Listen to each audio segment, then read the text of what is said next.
If I could ask you, I got one morning there. No, that's many more. If I could ask you to find your seats, and we're going to begin in a minute.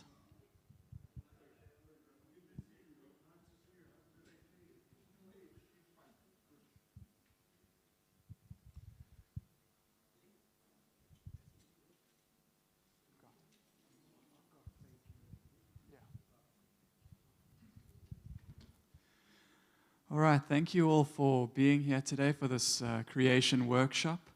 I'm very excited. It dovetails very well in the life of the church. We've been going through the 1689 Confession of Faith, and in particular looking at the doctrine of God and of creation. So it's timely for us in that sense. And it's also, it is a very timely conversation in the sense of where the world is at right now and the confusion in the world. What we really need right now as a church is to be able to take our stand on the trustworthiness of Scripture. Can we trust the book? Can we trust the book of Genesis? So we are very, very excited for today. And we just want to say a special thank you to Marc Ambler. He's from Creation Ministries International, and Mark, you were involved right from the start of the branch in South Africa, is that right? I think 2002 or something like that. So Mark has been on the scene for quite a long time, and we're in good hands. Thanks, Mark. We're going to hand over to you.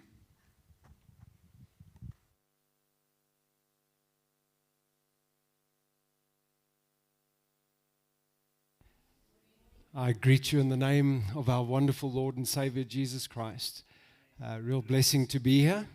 You may think I'm a visitor, but I actually grew up here in Hillcrest many, many years ago, and I met a lovely young lady in Hillcrest many, many years ago, 40-something years ago.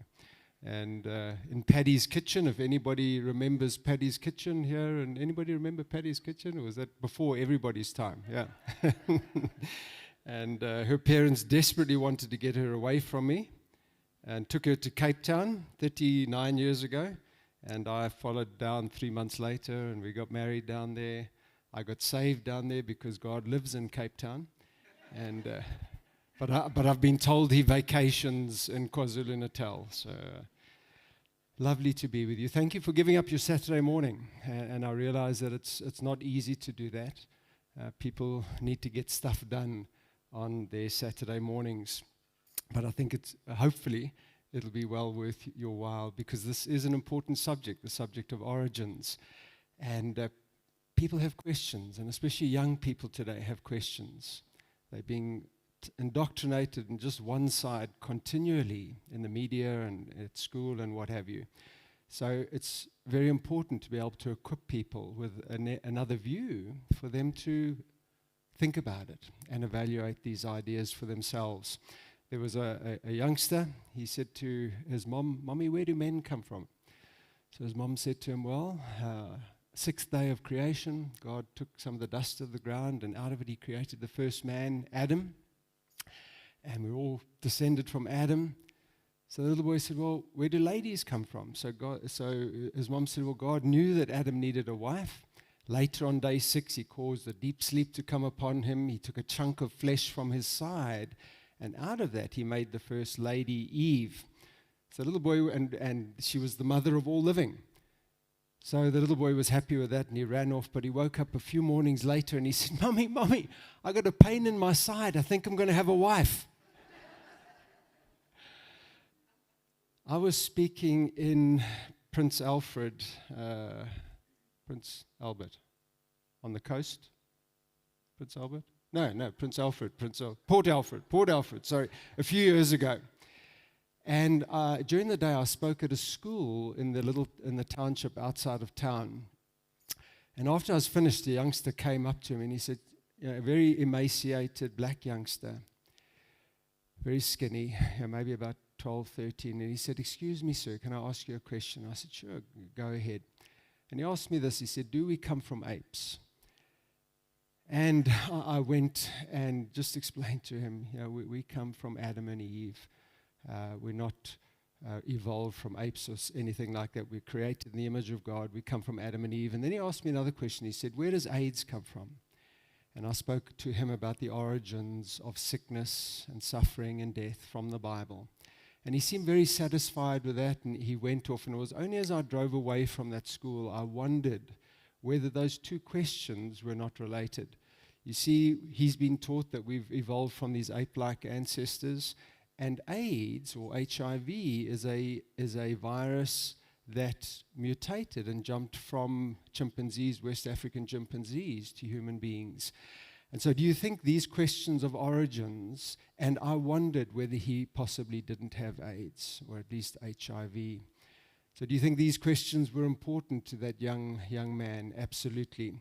And we need to be able to give answers to these questions. Peter said that we should be equipping or preparing ourselves to make a defense, to give an answer for the reason for our faith and the hope that is in us. And of course, that word defense is apologia, from which we get apologetics. And Creation Ministries is a ministry that tries to equip believers to answer these very, very important questions. We've got about 12, 13 PhD scientists that work for us full-time in different parts of the world. Many others supporting us in academia and in the workplace as well. And we produce information to enable Christians to answer these questions. And we share it in various ways. Our website, creation.com, fantastic website. About 12,000 articles on the website going back 30-odd years. Powerful search engine, topical index, and just a very, very useful resource, free resource that you can use, refer to, if you've got a question or you come across a question in your children or grandchildren, and you can equip yourself or send a link to them. So creation.com, very easy to remember that. Our info bites, we also have this info bites which we send out to people, but we'll talk about that a little bit more later. So this is the biblical view, the biblical history of who we are, created male and female in the image of our almighty, wonderful, intelligent, creative God, designer God. Male and female, he made us in his image. The Bible goes on to say that that Eve was the mother of all living. So all of us are descended from Adam and Eve, or every single man and woman on this earth. We're descended from Adam and Eve. And we'll talk about that some more later as well. So this is the biblical history of who we are. All of us descended from Adam and Eve, from their sons and daughters, Noah and his family. We read over and over that the only souls that survived that catastrophic flood of Noah's day was Noah, his 3 sons, and their wives. And then we're all descended from the different people that began to spread out from Babel. And you know, that idea of who we are as created in the image of God lay at the very foundation of the Western worldview.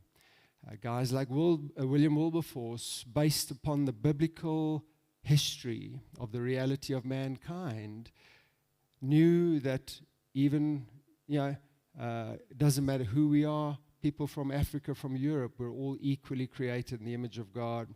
And he was the primary leader of the struggle against the African slave trade over decades, which was eventually abolished in 1807 in the British Empire, and then slavery itself in 1833 abolished, and Britain began to send warships out around the world to try and bring the end to the slave trade.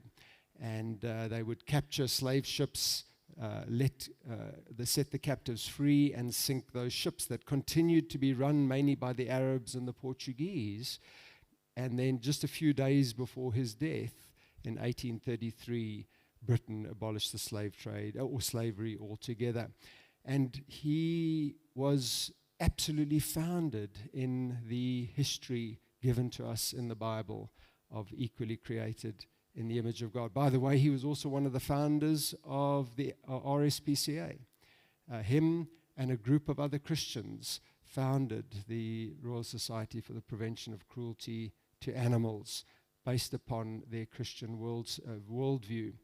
In our own history, it's played a real role as well. I was spoilt by being made in the image of God. That was Chief Albert Luthuli, one of the early leaders of the ANC.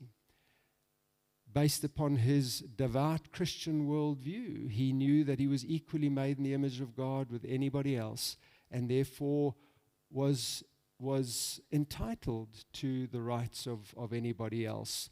And you know, there are many non-Christians that recognize that foundation of the Western world. Just one example, recently Tom Holland, a British historian and author, wrote this. He said, "As belief in God fades across the West, the countries that were once collectively known as Christendom continue to bear the stamp of the 2,000-year-old revolution that Christianity represents.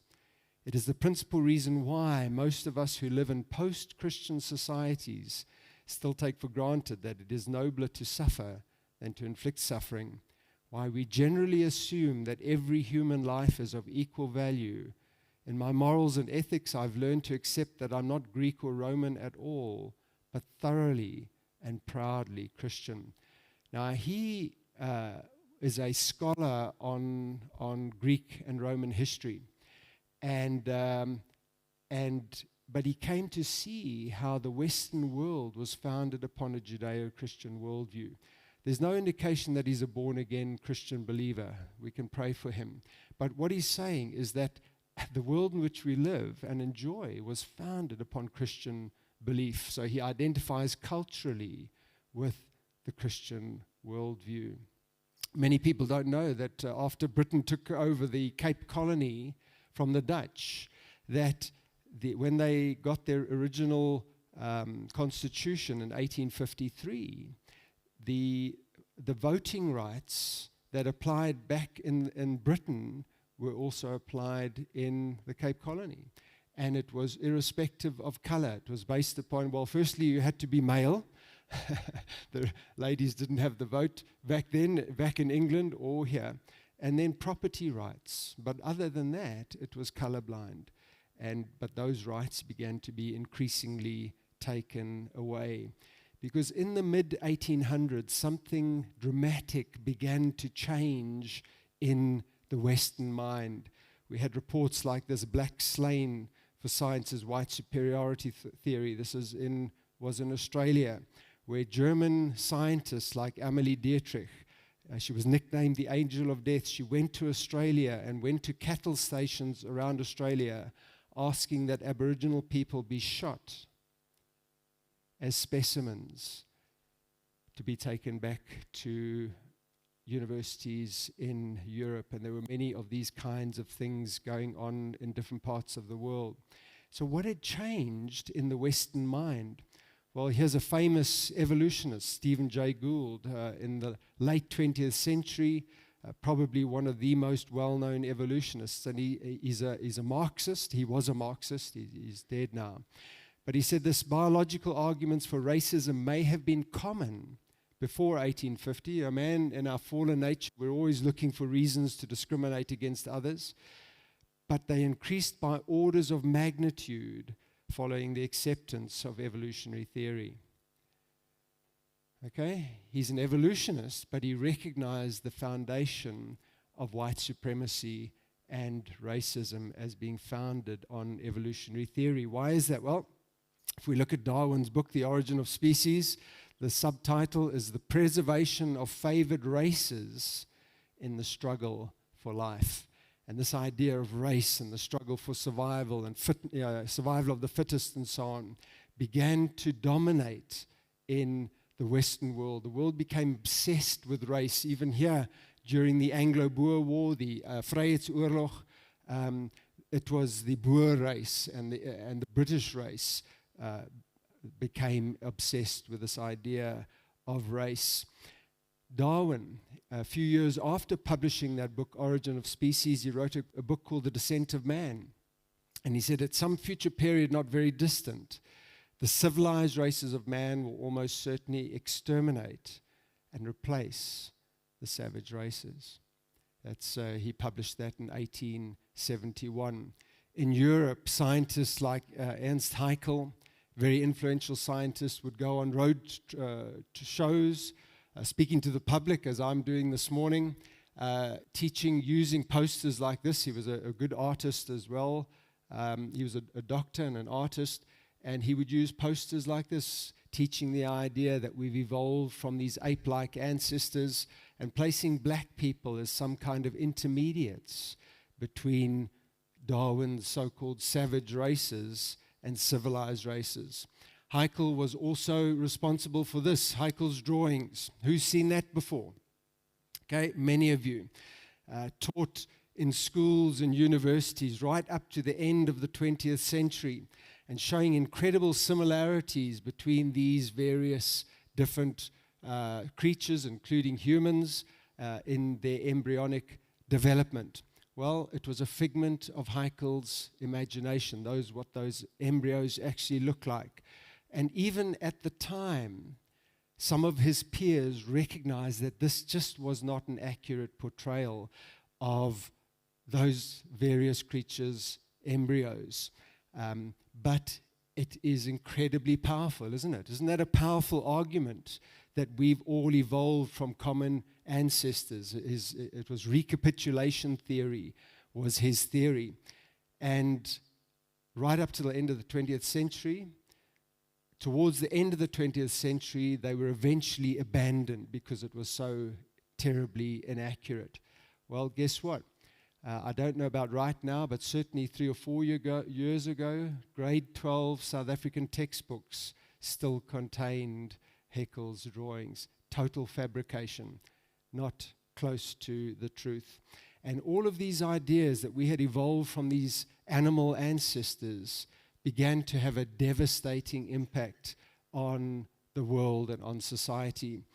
In German Southwest Africa, in response to a very minor uprising amongst the Herrero people, the Germans went from sending missionaries with the gospel of Jesus Christ to their colonies, to people like General Lothar von Trotha, an avowed Darwinist. He believed in survival of the fittest. He said, with rivers of blood and rivers of money, we will destroy the old and create something new. He issued a Vernichtungsbevel, an extermination order. Remember Darwin's words? That these savage races would be exterminated? Well, he issued an extermination order. That men, women, and children, Herreros, were no longer to be captured, but were to be shot. And within the space of about a few years, from 1904 to about 1908, about 80% of the Herrero nation were wiped out, and probably about 50% of the Nama people that joined eventually in the war against. And this was done, they were forced into the Omaheka Desert. Thousands and thousands were put into concentration camps, which were effectively death camps. And they pointed to what would happen later in the Second World War.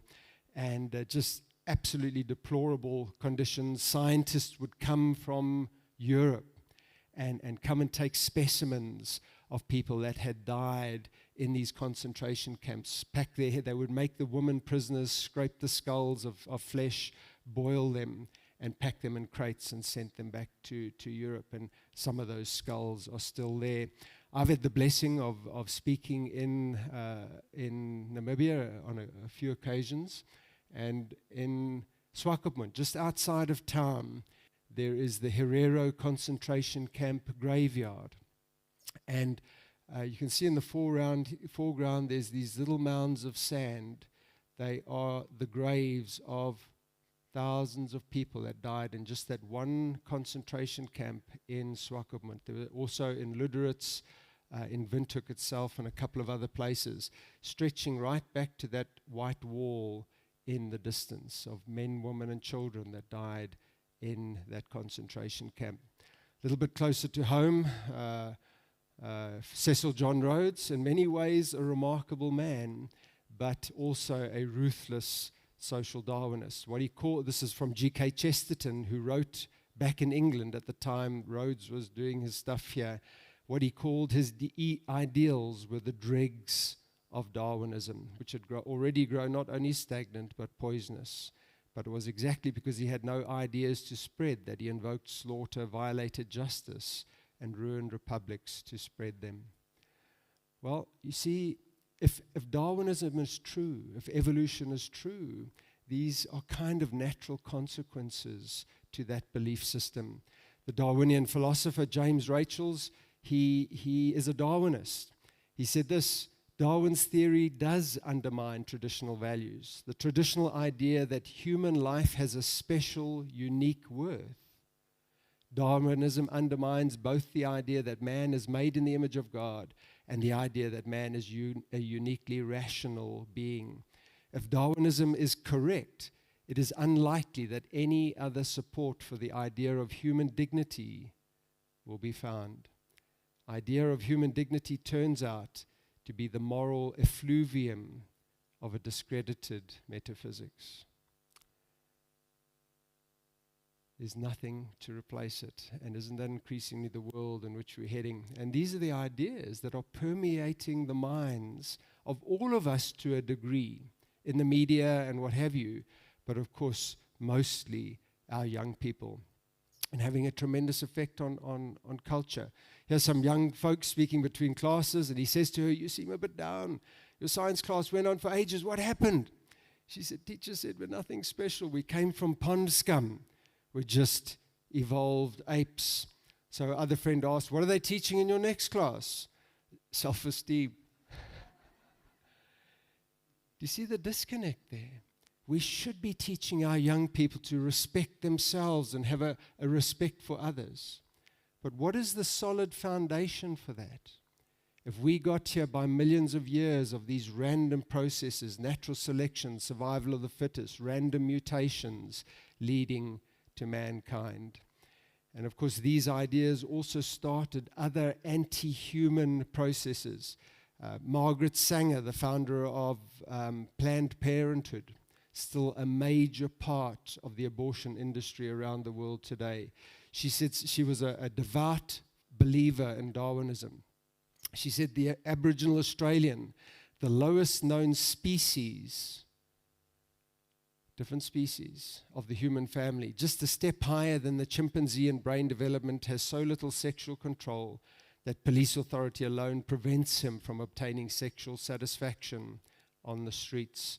And of course, they play a big part in South Africa, where every 2.5 minutes, an unborn child is murdered in its mother's womb today, just in South Africa. Unfortunately, these ideas also began to permeate much of the church. Charles Kingsley, that wrote The Water Babies, he was known as Darwin's Quisling in England. And he said this: the black people of Australia, they're exactly the same as the African Negro. They can't take in the gospel. All attempts to bring them to a knowledge of the true God have as yet failed utterly. Poor brutes in human shape, they must perish off the face of the earth like brute beasts.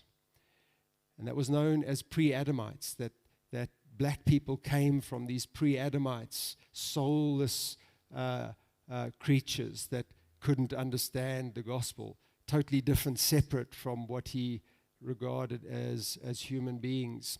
Of course, that idea is no longer politically acceptable today.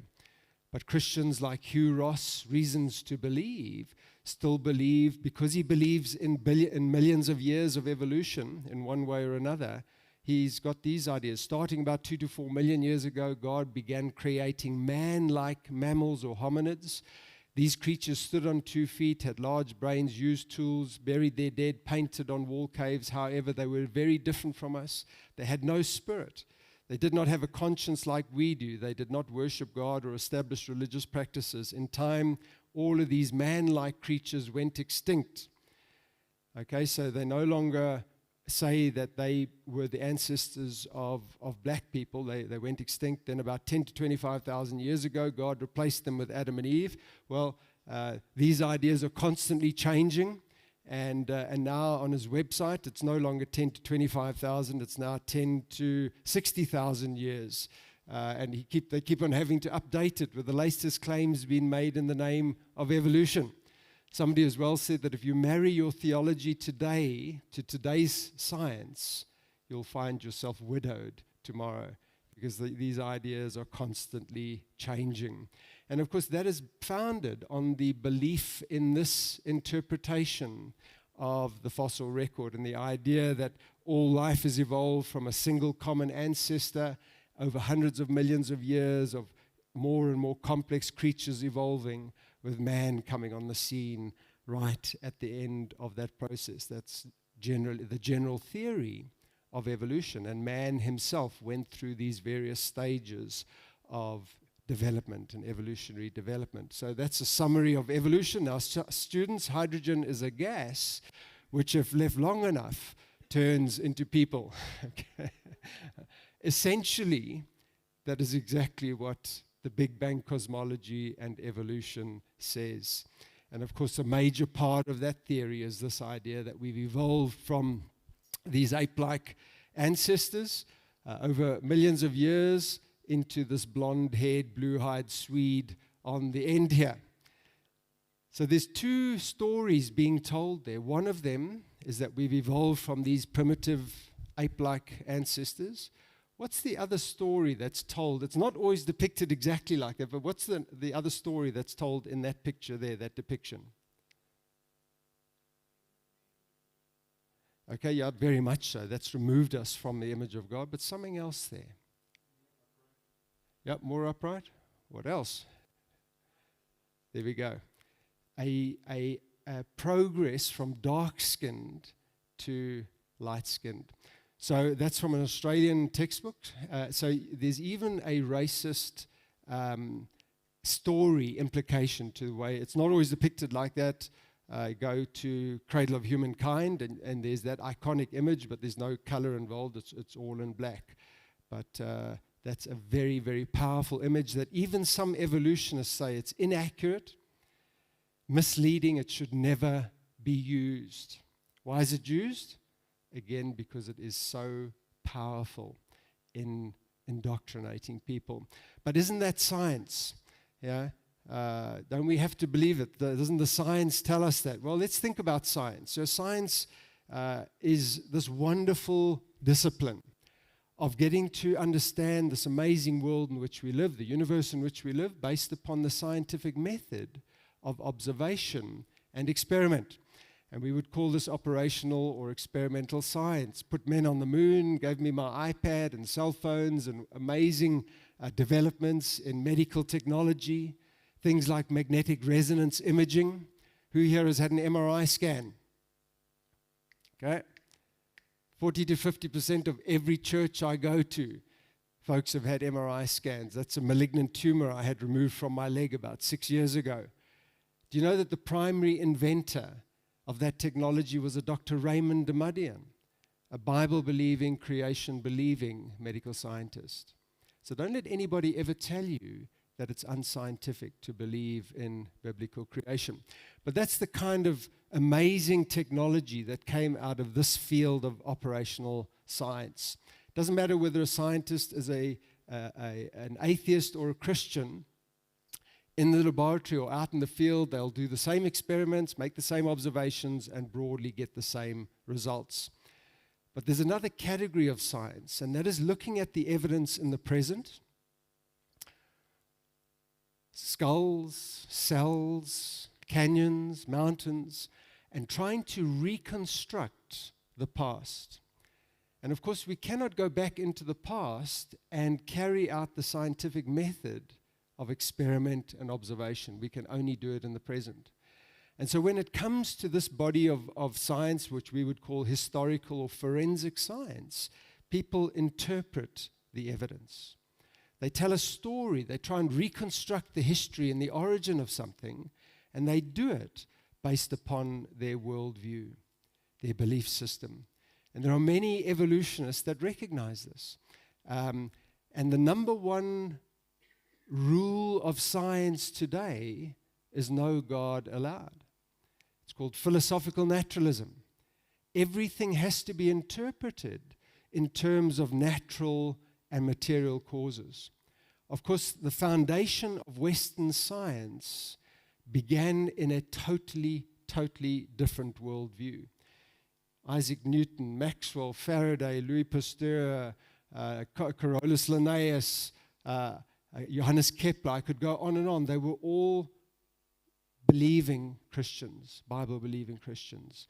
But that has changed dramatically. Just to give you an idea, Professor Richard Lewontin, a geneticist at Harvard University, he made this statement. He said he would take the side of science, and here he's talking about evolutionary science or historical science, in spite of the tolerance of the scientific community for unsubstantiated just-so stories, because we have an a priori commitment to materialism. For we cannot allow a divine foot in the door. Okay? So it doesn't matter what our observations tell us, God is not allowed to play any part in our interpretation of the evidence. And it's that worldview that leads to that interpretation of the geological column and the fossil record. Piltdown Man was the #1 exhibit for evolution of man from ape-like ancestors over decades, from 1912 into the 1950s.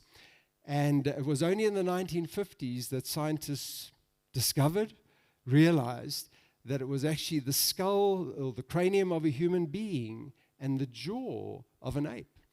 And that jaw had actually been filed and it had been colored to make it fit with that skull. It's a bit of a mystery, but it was a fraud. And it's known to be a fraud today. But for 40 years, scientists looked at that skull and believed that it was half ape, half human. So you see the subjective way in which this evidence is interpreted.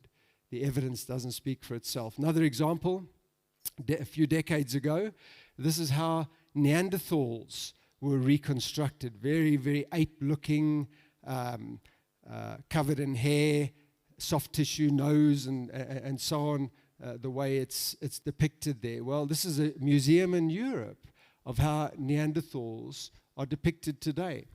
You could see that guy on a street corner in Cape Town holding up a plaque saying, please help. Yeah. In fact, it looks a bit like this guy on a bad hair day. Chuck Norris. He gets picked on a lot. So you see how these interpretations constantly change and kind of go along with the culture of the day.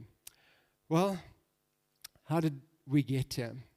Charles Darwin, in his voyage around the world on the Beagle and on the Galapagos Islands, over time, and in fact, he only made this up many years after his voyage on the Beagle.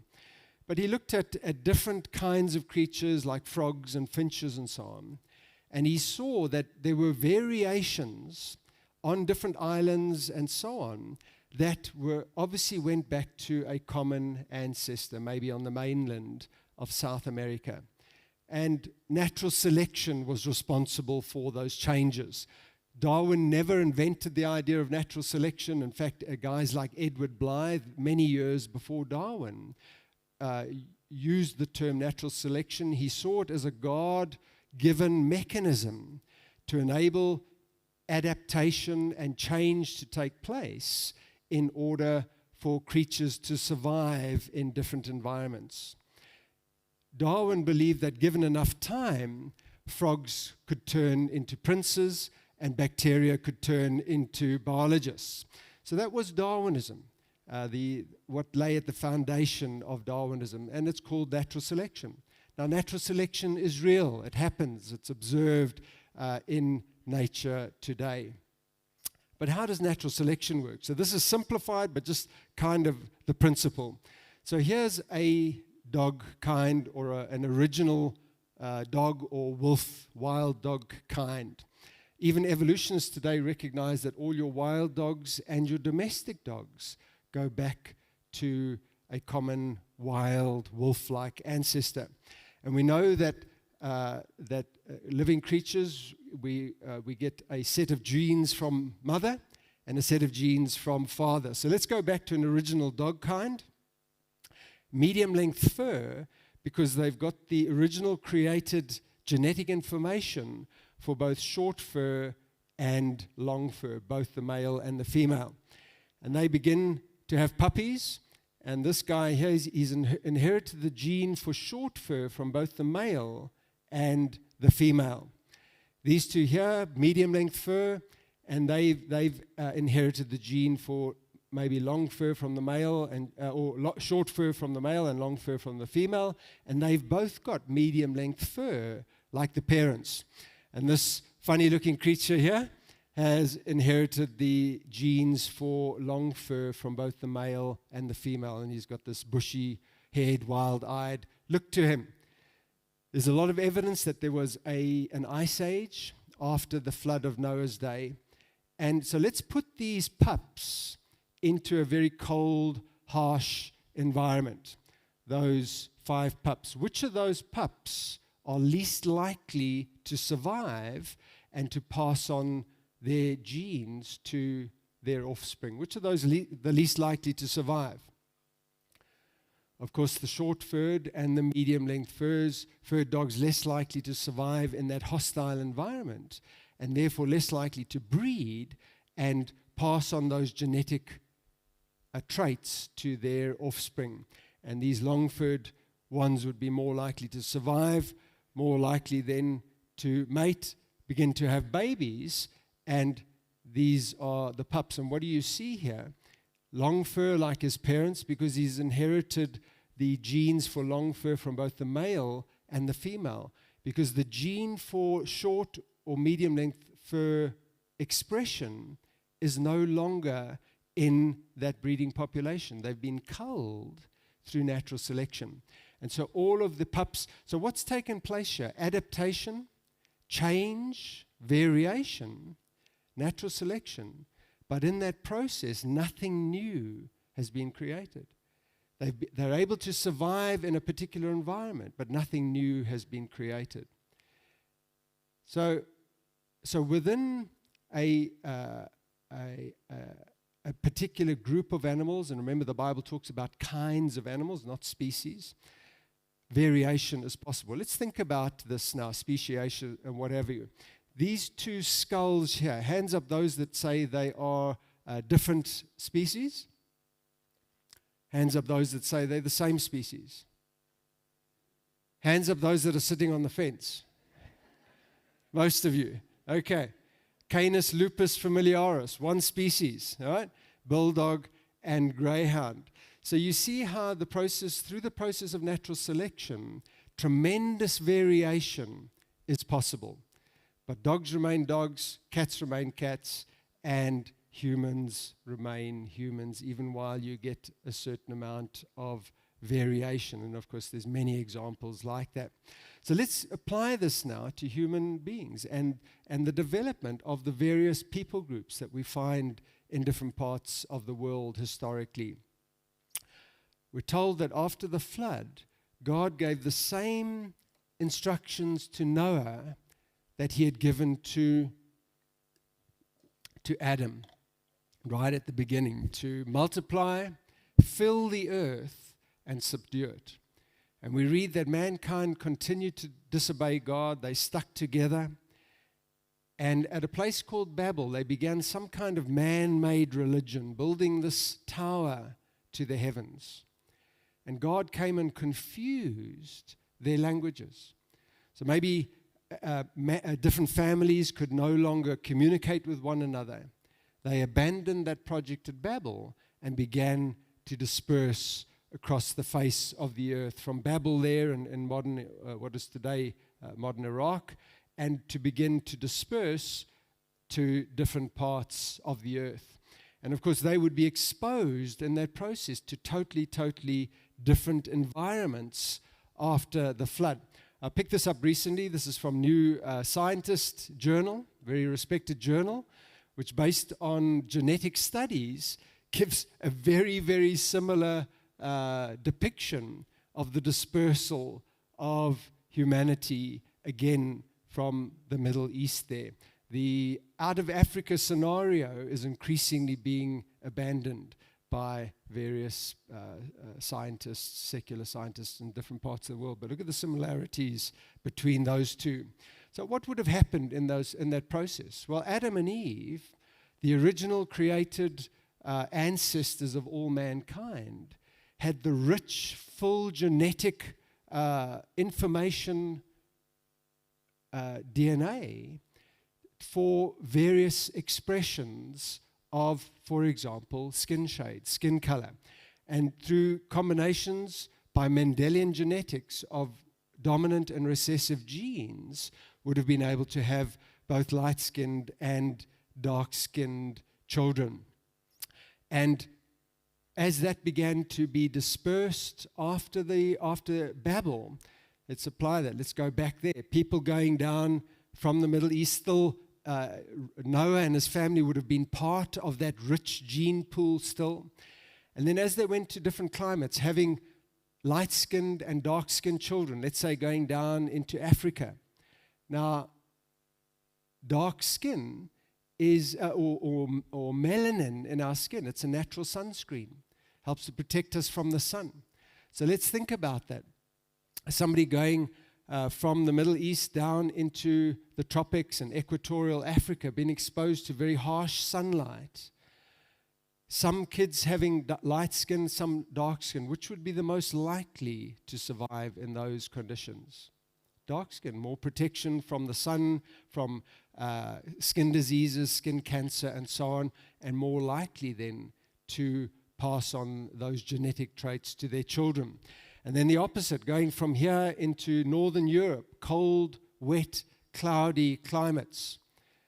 What do we get from, what do our bodies produce from the sun, exposure to the sun?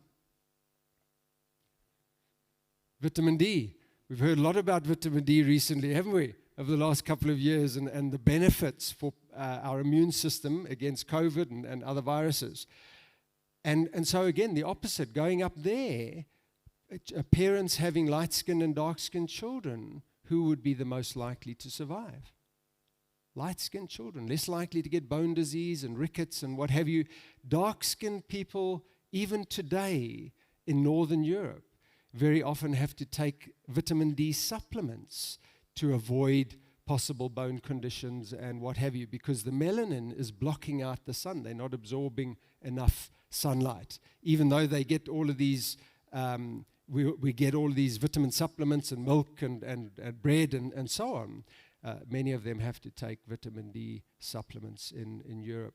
And so we find the opposite effect. The light skin would be more likely to survive, to have children and pass on their genes.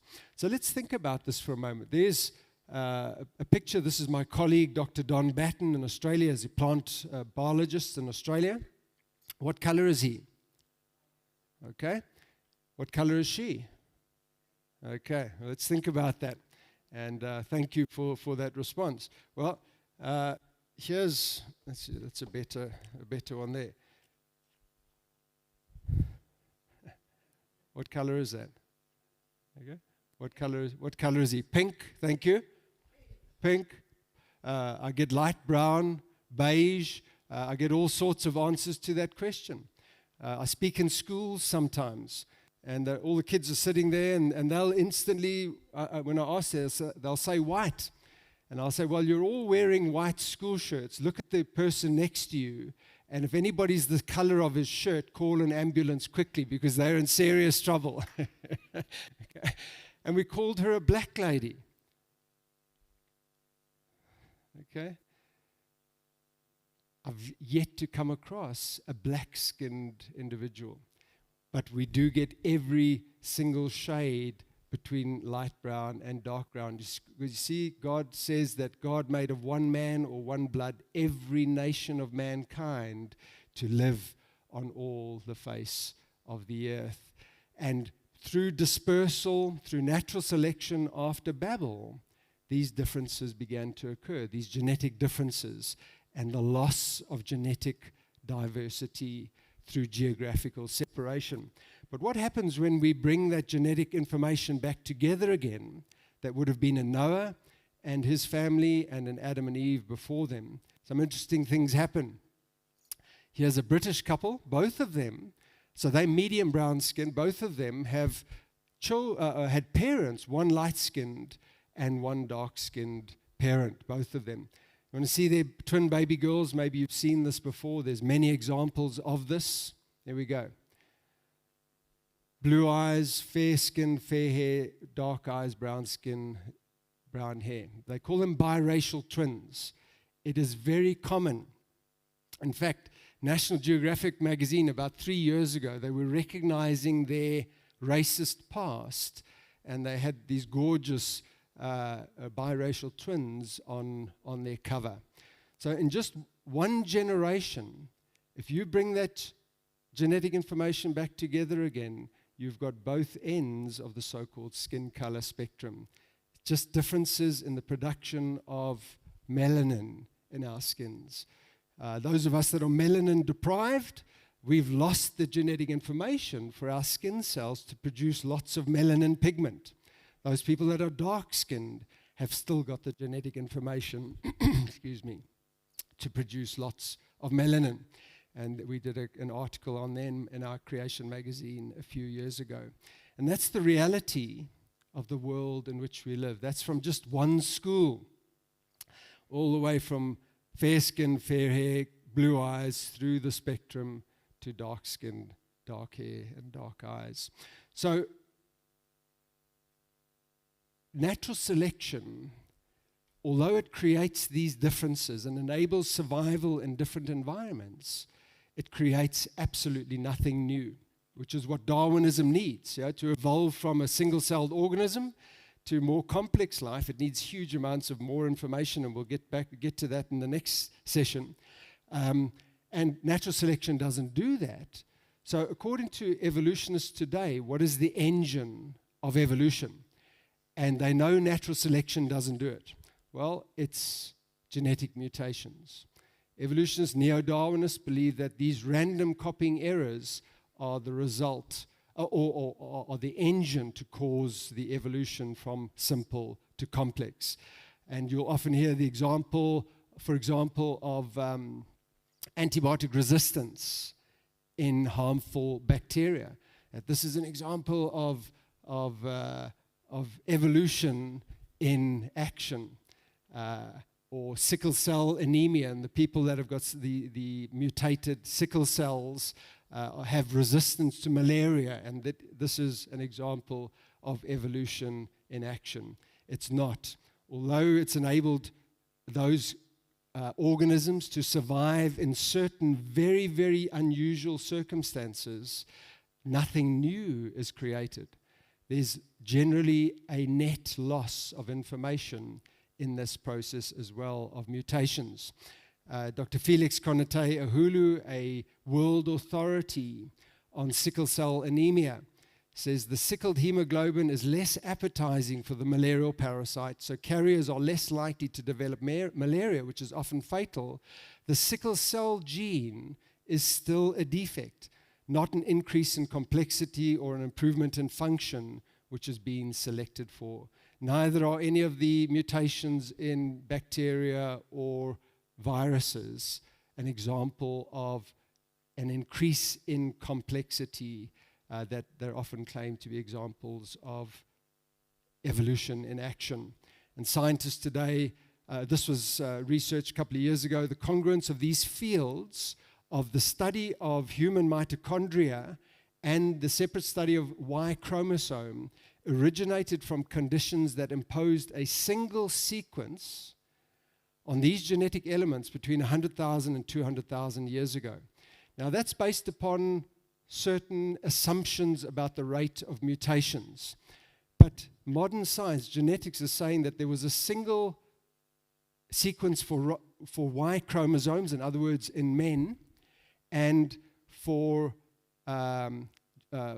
human mitochondria in humanity, a single sequence, a common ancestor between 100,000 and 200,000 years ago. Now, if we've evolved over millions of years, our common ancestor goes way back before then. In fact, it's not just for humans. Just they've analyzed the DNA of thousands of different species that all seem to go back to common ancestors between 100 and 200,000 years ago. Now, we can easily account for that and go back to common ancestors for all life about 6,000 years ago. But very, very interesting that modern genetics is increasingly supporting the Bible and contradicting the deep time, hundreds of millions of years scenario. The genes that explain the phenotypic difference, in other words, the outward differences between populations, only represent a tiny part of our genome, confirming once again that the concept of race from a genetic standpoint has been abolished. So we're all 99.999% or something the same in our DNA. And these very minor outward differences, like skin shades, account for a tiny, tiny little difference in our genetic makeup. And so we can safely turn around and say to that image, stop following me. We are not related. Science is catching up with the Bible. There's only one race to which we all belong, and that's the human race. We, however, admit the existence of observable physical differences between various groups of people, but these differences are the result of a number of factors, chief of which has been geographical isolation. That statement was made either in the 60s or the 70s. It is a remarkable statement in the light of genetic knowledge in those times. It was made by Robert Sobukwe, the founder of the PAC, a brilliant, brilliant man. And he could have been a creation speaker, making statements like this.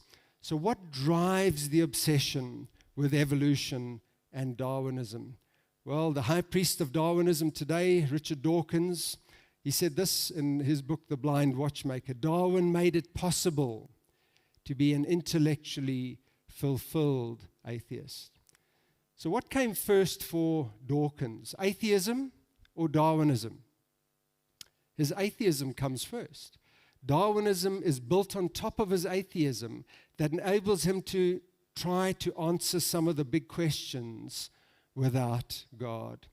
And of course, if these ideas are true, it means that when God had finished creating man and woman, Adam and Eve, he put Adam into an environment of carnivory and bloodshed and suffering and disease and death. And he said, Adam, isn't this a very good world that I've put you in? Very good. And of course, we know it's not. God created Adam and Eve in a perfect environment. He said it's very good as a moral being. And he said he gave Adam a vegetarian diet. He gave the animals, Genesis chapter 1, verse 30, a herbivorous diet. And as a moral being created in the image of God, God gave Adam one restriction: to not eat of the fruit of the tree of the knowledge of good and evil. And we know the sorry history, because in the day that you eat of it, you shall surely die. Quickly, from the beginning of the creation, when Jesus taught on marriage, Jonathan and his lovely wife, Christy, I was with them last night in Richards Bay, okay?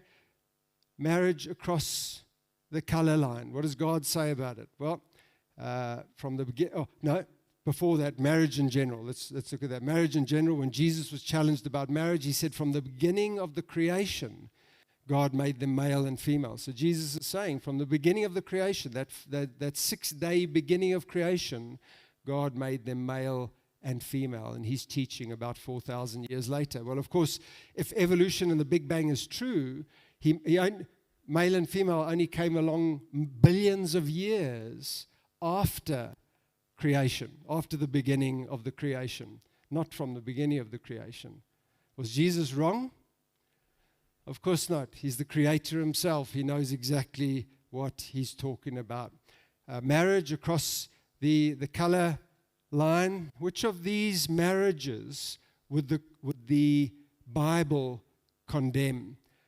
Dark-skinned man marrying a fair-skinned woman, Christian and Christian, that one. Non-Christian marrying a non-Christian, light-skinned, dark-skinned, a dark-skinned Christian marrying a non-Christian dark-skinned. Which of those marriages would God condemn? Okay? That last one. That's the only one that God condemns. It says nothing about skin color or anything like that in people marrying. Now, of course, there can be cultural issues, not to discount that, but certainly no prohibition from God.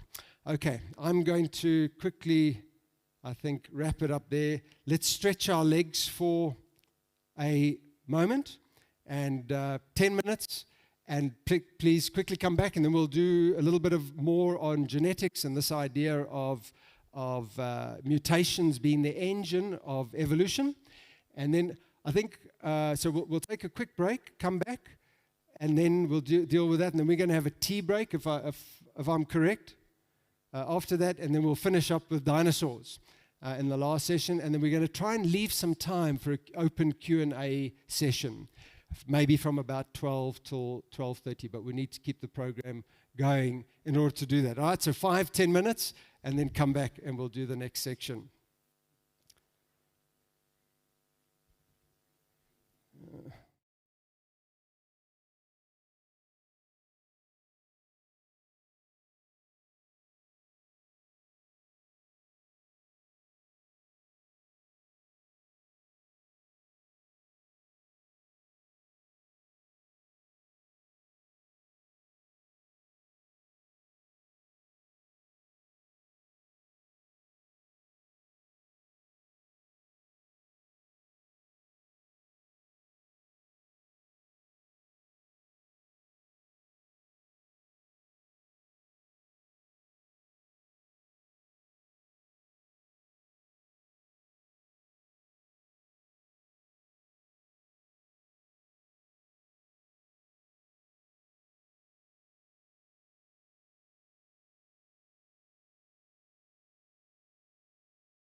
Jenny and Rob are very kindly to help with that in the next break if you're wanting to buy something. But maybe most of it, if we can, let's do it right at the end, just so we can keep the ball rolling this morning and keep to schedule. But we will be, and we do have card facilities if you need to use them. So origins and information. We're told in Romans that God's invisible attributes, namely his eternal power and divine nature, have been clearly perceived ever since the creation of the world in the things that have been made, so that they are without excuse. What that's saying is that every individual in the world of sound mind, from looking at the things that are made, knows that there is a God, and was without excuse. They may not know who that God is, but they know that there is a God. Something to think about. Just remind you about our website, creation.com. I spoke earlier about our info bites, a free email newsletter. Anybody here like free stuff? I know I do. What we do with this, if there's something new going on in the scientific world, one of our writers, often a scientist, will write an article on that, and we send it out to our mailing list. So if you'd like to subscribe, we're passing those sign-up sheets around, and all we need is your name, your email address, and your postal code, so we know more or less what part of the country you're in, if you would like to subscribe, and then just hand them along to the person next to you, please. Carolus Linnaeus, one of the scientists that I spoke to about earlier, that developed the binomial taxonomy system of genus and species names. And he made this statement: the earth's creation is the glory of God, as seen from the works of nature by man alone. Bible-believing, creation-believing scientists, the father of modern taxonomy, Homo sapiens, Tyrannosaurus rex, and that designation of different life forms in the genus and species names, as were many of your founders of modern science. So the Bible tells us that God created the heavens and the earth, the universe and the earth, in 6 earth rotation days, and he rested on the 7th day. And part of that was the wonderful creation of mankind. On day 6, male and female created in the image of God. What a wonderful foundation that is, to know that we're not the product of some kind of random processes. We're uniquely created in the image of God. And of course, that idea is increasingly being poo-pooed and discredited by people with an agenda, normally an atheist agenda. Guys like Francis Crick, the co-discoverer of the double helix structure of the information molecule of life, DNA, said this: your joys, sorrows, memories, ambitions, sense of personal identity and free will are in fact no more than the behavior of a vast assembly of nerve cells and their associated molecules. Who you are is nothing but a pack of neurons. Folks, that worldview is affecting all of us, and especially our children today. Gone from being created in the image of God to nothing but a pack of neurons. And this is having a devastating impact on society and, of course, on the church. This is just one survey. I could show you many that reflect these same numbers. George Barna, the Christian Research Group in America, found that 60% of youngsters that are active in their churches in their teenage years fail to continue with that walk in their early adulthood. Why? What happens? They leave mom and dad, maybe leave church, go off to university and college. They're indoctrinated constantly in the idea that Darwinian evolution is true. And young people are smart. Many of them realize that evolution and the Bible cannot both be true. And they increasingly think, well, this is just fairy stories. and they abandon the faith in which they've been raised. Unfortunately, many Christians, overwhelmed or intimidated by these claims being made in the name of science, billions of years, evolution through random mutations, try and fit these ideas into the Bible. None of them work, scientifically or theologically, and that's why they're continually having to come up with new schemes. Your most current one is evolutionary creation or creative evolution, one of the way around. But when these claims of deep time and billions of years are not based on the scientific method of observation and experiment.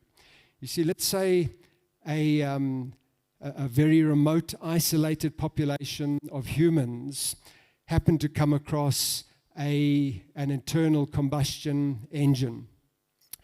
And they put their best minds to examine and study this engine. They'd never seen one before. And over the years, they learned principles of combustion and thermodynamics and motion and engineering and metallurgy, electrical principles. And they figured out how the engine operates, and they were even able to begin to manufacture their own engines. That would be operational or experimental science, observation, testing, experiments in order to learn how the engine works and even how to make them themselves, operational science. But in that process of discovery, would it tell them anything about the origins of the internal combustion engine? It would tell them nothing about where that came from, how a internal combustion engine came to be. It would tell them nothing about Huygens, who used gunpowder in a pipe to drive water fountains in the 17th century. Barsanti and Matussi's four-stroke engine of 1853, Otto and Langen's engine of 1863, Carl Benz's patented automobile of 1886, design teams in the 1960s designing automobiles, computer-assisted design, and of course your modern production lines and even robotic production lines. The study of the engine itself would tell them nothing about all of this, because this is a different discipline. What would we call it? We would call it history. And it's exactly the same. We can by the scientific method, look at the processes of how, for example, the cell works, but it tells us nothing about the history of the cell, the origin of the human cell. It's a different field, a different discipline. We would call that historical science. And again, here's an evolutionist, E.O. Wilson, and he's saying the same thing as me. If a moving automobile were an organism, functional biology, in other words, operational science, would explain how it is constructed and how it operates, while evolutionary biology would reconstruct its origin and history, how it came to be made and its journey thus far. But of course, we cannot go back in time and see the origin of a living cell. And so it's a different type of history, and it's a form of storytelling, of trying to reconstruct the past based upon our belief systems. The belief system, so evolutionists believe that hundreds of millions of years, starting with a single-celled organism, so-called simple organism, although there's no simple life, it just doesn't exist. Everything is incredibly complex. And then over hundreds of, maybe a handful of organisms, maybe not just one, and then over hundreds of millions of years evolved into more and more complex life forms. A major problem with that idea is that it puts hundreds of millions of years of death, suffering, cancer, carnivory before mankind, before Adam's sin, and so it contradicts the Bible. God saw everything he had made, behold, it was very good. He said that when he had finished creation, including the first man and woman, Adam and Eve. So if that reconstruction of life is true and the origins of life is true, it means that by the time God had finished creating, including Adam and Eve, He was looking at a creation, at a Garden of Eden, sitting on a record of millions of years of cancer, harmful viruses, bacterial infections, suffering, and death, disease. And God said, it's very good. Now, none of us believe that suffering and death is very good. Suffering and death came into the world because of Adam's sin. So how do evolutionists believe that life began? We've often heard, I'm sure, of the Miller-Urey experiment back in the maybe 1950s or 1960s, and we believe that that kind of started the understanding of how life began from non-life, our biogenesis, an incredibly unscientific principle. Life from non-life, guys like Louis Pasteur, who believed in creation, biblical creation, put that idea to bed long ago. But if you believe in evolution, somehow you have to believe that life came from non-life. An evolutionist, Professor Stuart Kaufman, University of Calgary in Canada, said, anyone who tells you that he or she knows how life started on Earth some 3.4 billion years ago is a fool or a knave. Nobody knows. He's an evolutionist. For evolution to work, there has to be a start to life, especially as an atheist. Nobody knows how that happened. So many evolutionists are turning to this idea of how life started on Earth hundreds of millions of years ago. It's called panspermia, that a more civilized galaxy or from a more civilized planet, some aliens came hundreds of millions of years ago. They planted the first seed of life here, and from there it all just happened on its own. Even Richard Dawkins has toyed with this idea. As scientists have come to understand the complexity of life and how it could never ever happen from non-life, our biogenesis, they would rather resort to little green men than to God to explain the beginning of life. So let's put aside the beginning of life. How do evolutionists believe that life evolved from the simple to the complex? Well, Darwin believed that given enough time, we've already said natural selection would do it, but natural selection creates nothing new.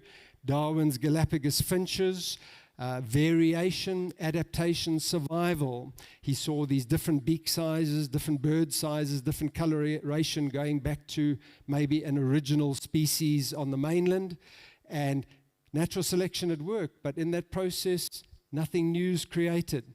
In fact, as the climate changes, as your food sources change on the Galapagos Islands, there's a ebbing and flowing of dominance in the different species. Beak sizes get bigger when there's a little bit of food, and they get smaller again when there's lots of food in this ever-flowing process of natural selection. But nothing new is created in that process.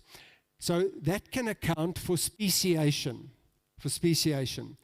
Species, that system developed by Carolus Linnaeus,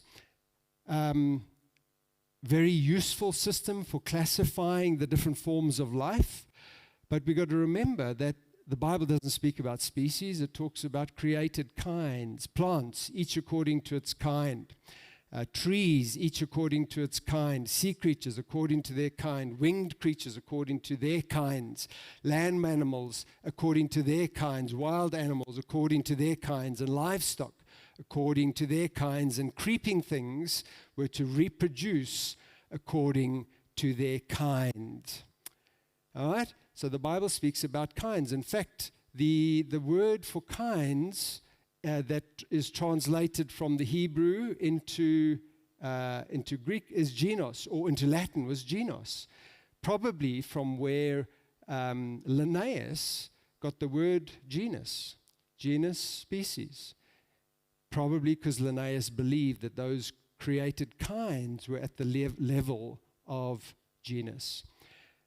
And we've already said how within a created kind, or even within the different species today, a cat species, for example, a huge amount of hybridization is possible, often with fertile offspring, ligers, tigons, all sorts of things. In fact, within the various cat genera, 1, 2, 3, 4, 5, 6, 7 cat genera, in between those genera, every single one of them can either interbreed with a member of the other genus, or both of them can interbreed with a third genus, indicating that all of your cat species today go back to an original created kind. And through natural selection, adaptation, other processes, mutations also play a role, and epigenetics. And I think maybe I'll talk a little bit about epigenetics later. So natural selection creates nothing new, but it does allow for adaptation and survival in different environments. Very recently, at the Royal Society meeting in the UK, 2018, the keynote speaker, G.B. Muller, an Austrian professor from the University of Vienna, he made this statement. For instance, the evolutionary theory largely avoids the question of how the complex organizations of organismal structure, physiology, development, or behavior, whose variation it describes, actually arise in evolution. That's a very interesting statement. He said, our discipline of evolution, it doesn't describe how these things arose. It describes variation, no problem. We've described that this morning. But isn't that what evolution is meant to do? It's meant to tell us how these structures and these organisms arose in the first place. And he says, well, it doesn't. And he's an evolutionist himself. Very interesting statement that he made at that meeting. Well, what do evolutionists believe? They believe that the information for life to evolve from an early ancestor, some kind of single-celled organism, to a far more complex creature over hundreds of millions of years, it obviously requires vast amounts of new genetic information for that to occur. And what do we mean? So DNA for a single-celled bacterium leading to something like a horse, huge amounts of new genetic information. And what do we mean by information? Well, let's do a thought experiment. Let's say you've got a bowl of soup like this, alphabet soup. You'd think nothing of it. You'd think somebody just randomly threw a handful of alphabet noodles into the soup. But what would you think if you got a bowl of soup like this? In fact, what would you know if you got a bowl of soup like that? What would you know? You would know somebody did it. You would know that the properties of water and vegetables and pasta could never possibly randomly organize themselves into that specific sequence to give information. That's what we're talking about when we talk about information. You would know that somebody intelligent must have done that. And of course, the most intelligent person in the universe after God is Mum. You got it. And she's saying, enjoy my soup, but make sure you wash the dishes after you. So we're looking at about 20 bits of alphabet code there, arranged in a sequence to convey information.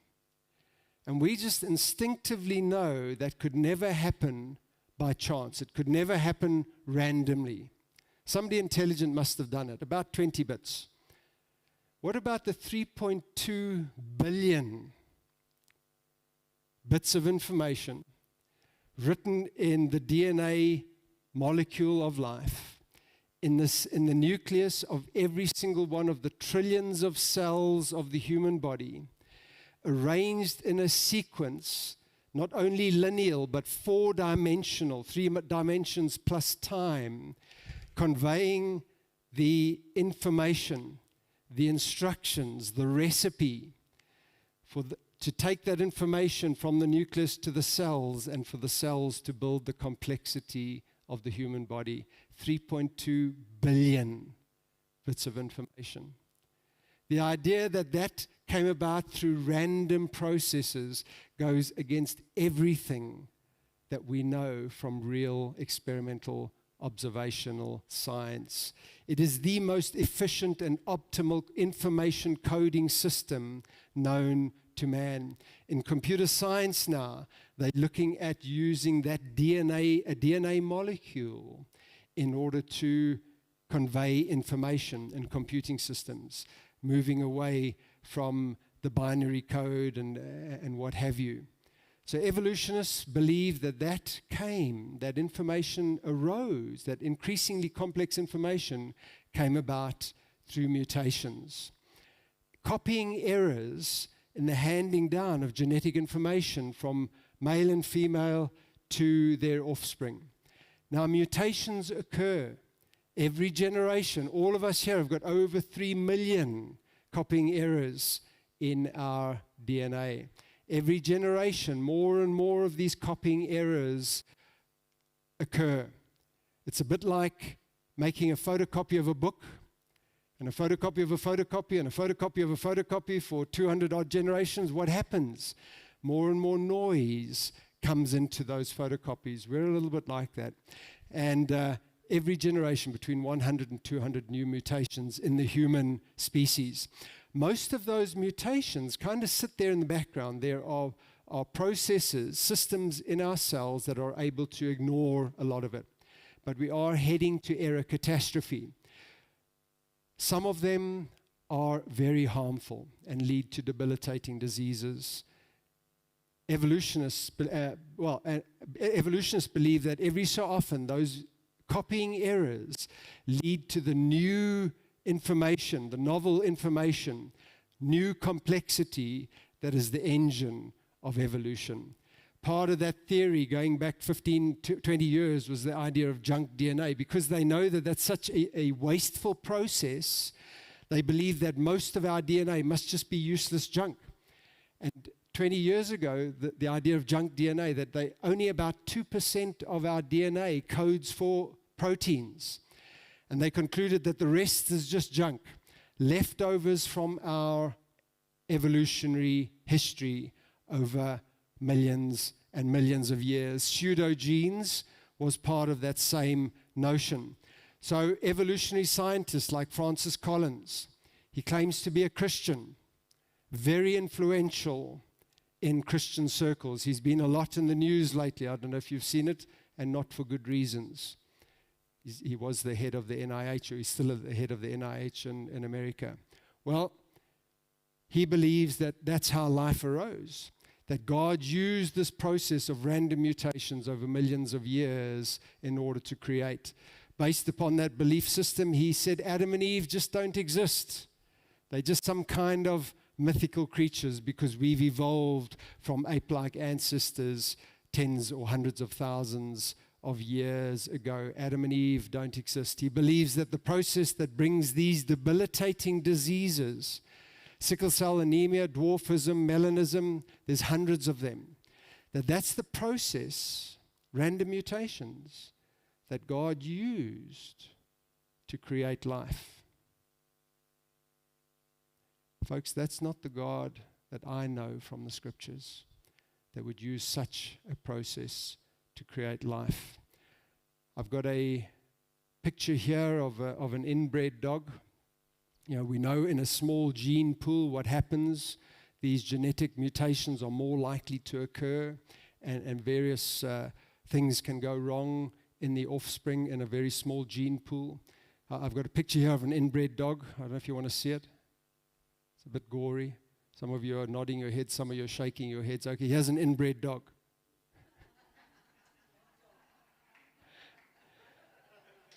Okay. It is actually a little bit of a mutant, but okay. Guys like Francis Collins, he believes that we are evolved from a common ape-like ancestor, that we are 98, 96, 97% the same as modern apes. That figure is nowhere near accurate. It's probably more like 80% similarity to modern apes, orangutans, and chimpanzees that we share in our DNA with them. And evolutionists believe that because of that similarity, we must have evolved from a common ancestor. But of course, they've got very similar body plans to humans. And so the DNA are the instructions to create our body plans. And if there's the more similar the body plans, there would be similarities in our DNA as well. And our DNA structure, there would be these similarities for humans and for apes, because there's similarities in our bodies. But the notion that we came from apes actually doesn't come from the DNA similarity between modern apes and humans. It actually comes from what were believed to be the mutations that are shared in modern apes and modern human beings. What were part of junk DNA and the idea of pseudogenes, genes that appear to code for protein but don't actually seem to do anything. They just left over from our evolutionary past. They're a result of random copying errors, random mistakes in the handing down of genetic information. So the claim that we are related to modern apes comes from the fact that we've got shared mutations. Now that makes a bit of sense. Just think, any teachers here? There's a teacher. Now, what would you think if your students all got the right answers in their exams? You would think, well, I'm a great teacher. That's what I planned to happen. And they all got the right answers. It goes back to me as the great teacher that I am. The system is designed to do that. But what would you think if half of them got the same wrong answer? What did you think? You'd think that there's been collusion there, wouldn't you? That there's been copying of that wrong answer.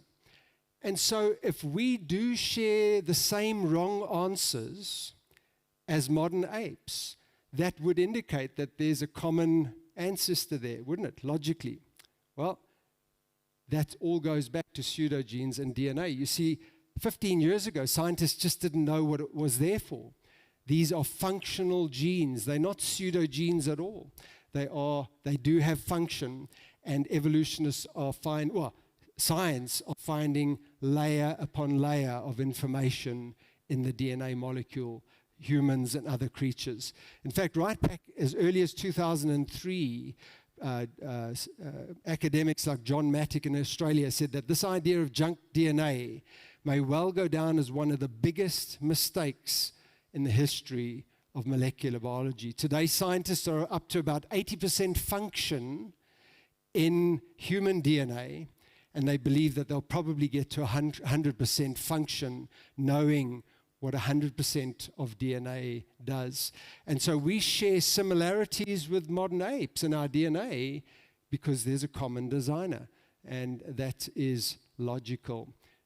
We don't share these so-called pseudogenes or junk DNA at all. Scientists are finding layer upon layer of complexity, information systems, feedback mechanisms, control mechanisms in human DNA. We've got books like this on genetic entropy. Dr. John Sanford, a world-renowned geneticist, Google him. He invented the gene gun, and showing that we're not evolving at all, we're devolving. We're heading to error, catastrophe, by this process of accumulating mutations, genetic mutations. We are the result of this wonderful process. In the beginning was the Word, and we know that in John is Jesus Christ. And the Word was God. All things were made through him, and without him was not anything made that was made. Jesus himself, the eternal Word, Logos of God. Interesting that it uses that word logos, from which we get logic and logarithms and so on, to describe, to name Jesus Christ. It speaks of knowledge, of information, of intelligence, logos. And of course, these ideas here we go, what used to be known as junk DNA, that used to be the known functions. Everything else was regarded as junk 15, 20 years ago. But since then, all the rest have become known functions, and they're up to about 80% function now in examining human DNA. And then epigenetics, pseudogenes. Very interesting history to this discipline of epigenetics. In the Second World War, there was a Nazi blockade of northern Holland, northern Netherlands, for a few months towards the end of the war. And there was devastating hunger and famine because of that blockade. And and many people died. I think about 30,000 or 40,000 people died from starvation during that period. And after the war, scientists began to follow the children of ladies that were born, that went through that Dutch hunger winter, it was called. And they began to discover some interesting things, that their children were physiologically different from the rest of the Dutch population in different ways. Now that can be understood because those mothers were deprived of nutrition, so we would expect their kids to also have some kind of differences due to malnutrition. But then they also found in the next generations, in the following generations, there was still a genetic difference to the rest, the average Dutch population. In other words, that through those circumstances of starvation, something had happened in the genome of those mothers that had been transferred onto their babies. And this gave rise to epigenetics. And the finding that these so-called pseudogenes are actually switched on and switched off quite rapidly in response to new environments, different food sources, different climatic conditions. These instructions are just sitting there in the background, waiting to be switched on or switched off in response to new environments. Just think about the implications of that. The idea of that happening by random processes, absurd. An all-knowing, all-powerful, intelligent designer God, knowing the conditions that creatures would have to adapt to after the flood, already put the instructions in the DNA to enable those genes to switch on and switch off and allow very rapid changes to take place. And modern scientists, just by giving a mother agouti rat a different diet, has babies like that, different size, different coloration, just by switching the diets. I need to move on, but a fascinating growing field of genetics, epigenetics, showing that not everything is driven just by the DNA, but the DNA itself gets information from its environment, and changes take place in the DNA in response to those changes. DNA speaks multiple languages. For over 30 years, we've assumed that DNA changes affecting the genetic code solely impact how proteins are made.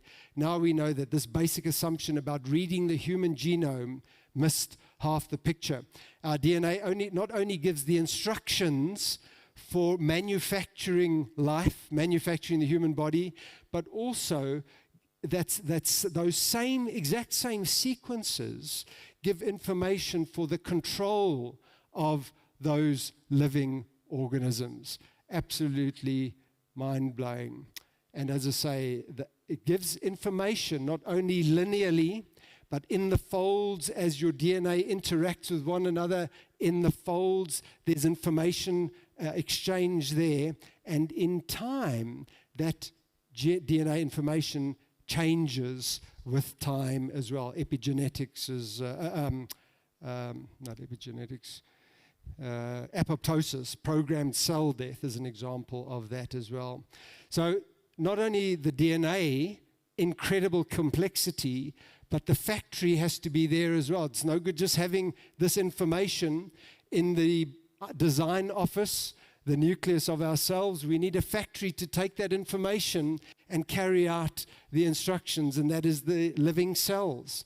They are like not just factories, they are like huge cities in absolutely microscopic form that have production lines, control mechanisms, garbage disposal, energy plants, power systems, all, and they've been called cities in microscopic form because there's such incredible complexity in order to take those instructions and carry out to create human life. Here's just one example of a process going on in cells, the Kinesin Motor. This little fellow here with 2 arms and 2 legs, and he's carrying a bag of proteins to a destination in the cell. These little spikes in that cell give the instructions of where that has got to go to, where those proteins have got to go to, and these microtubule highways roll out in front of the kinesin protein, taking it to the required destination in the cell.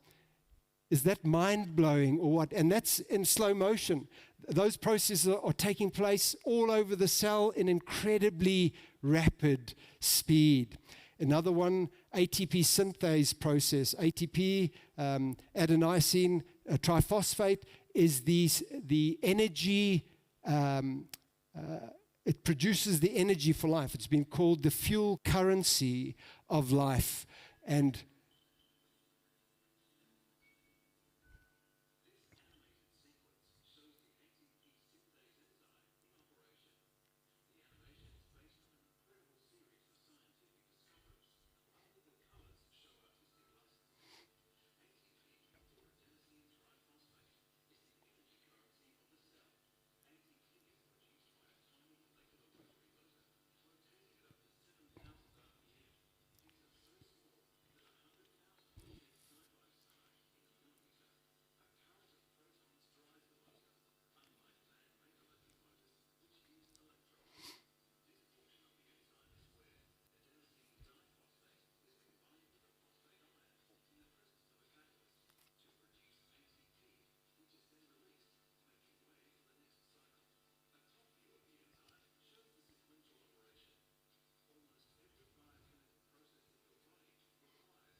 just another one of the processes going on all over the place in the cells, producing the petrol, the diesel, to keep life going.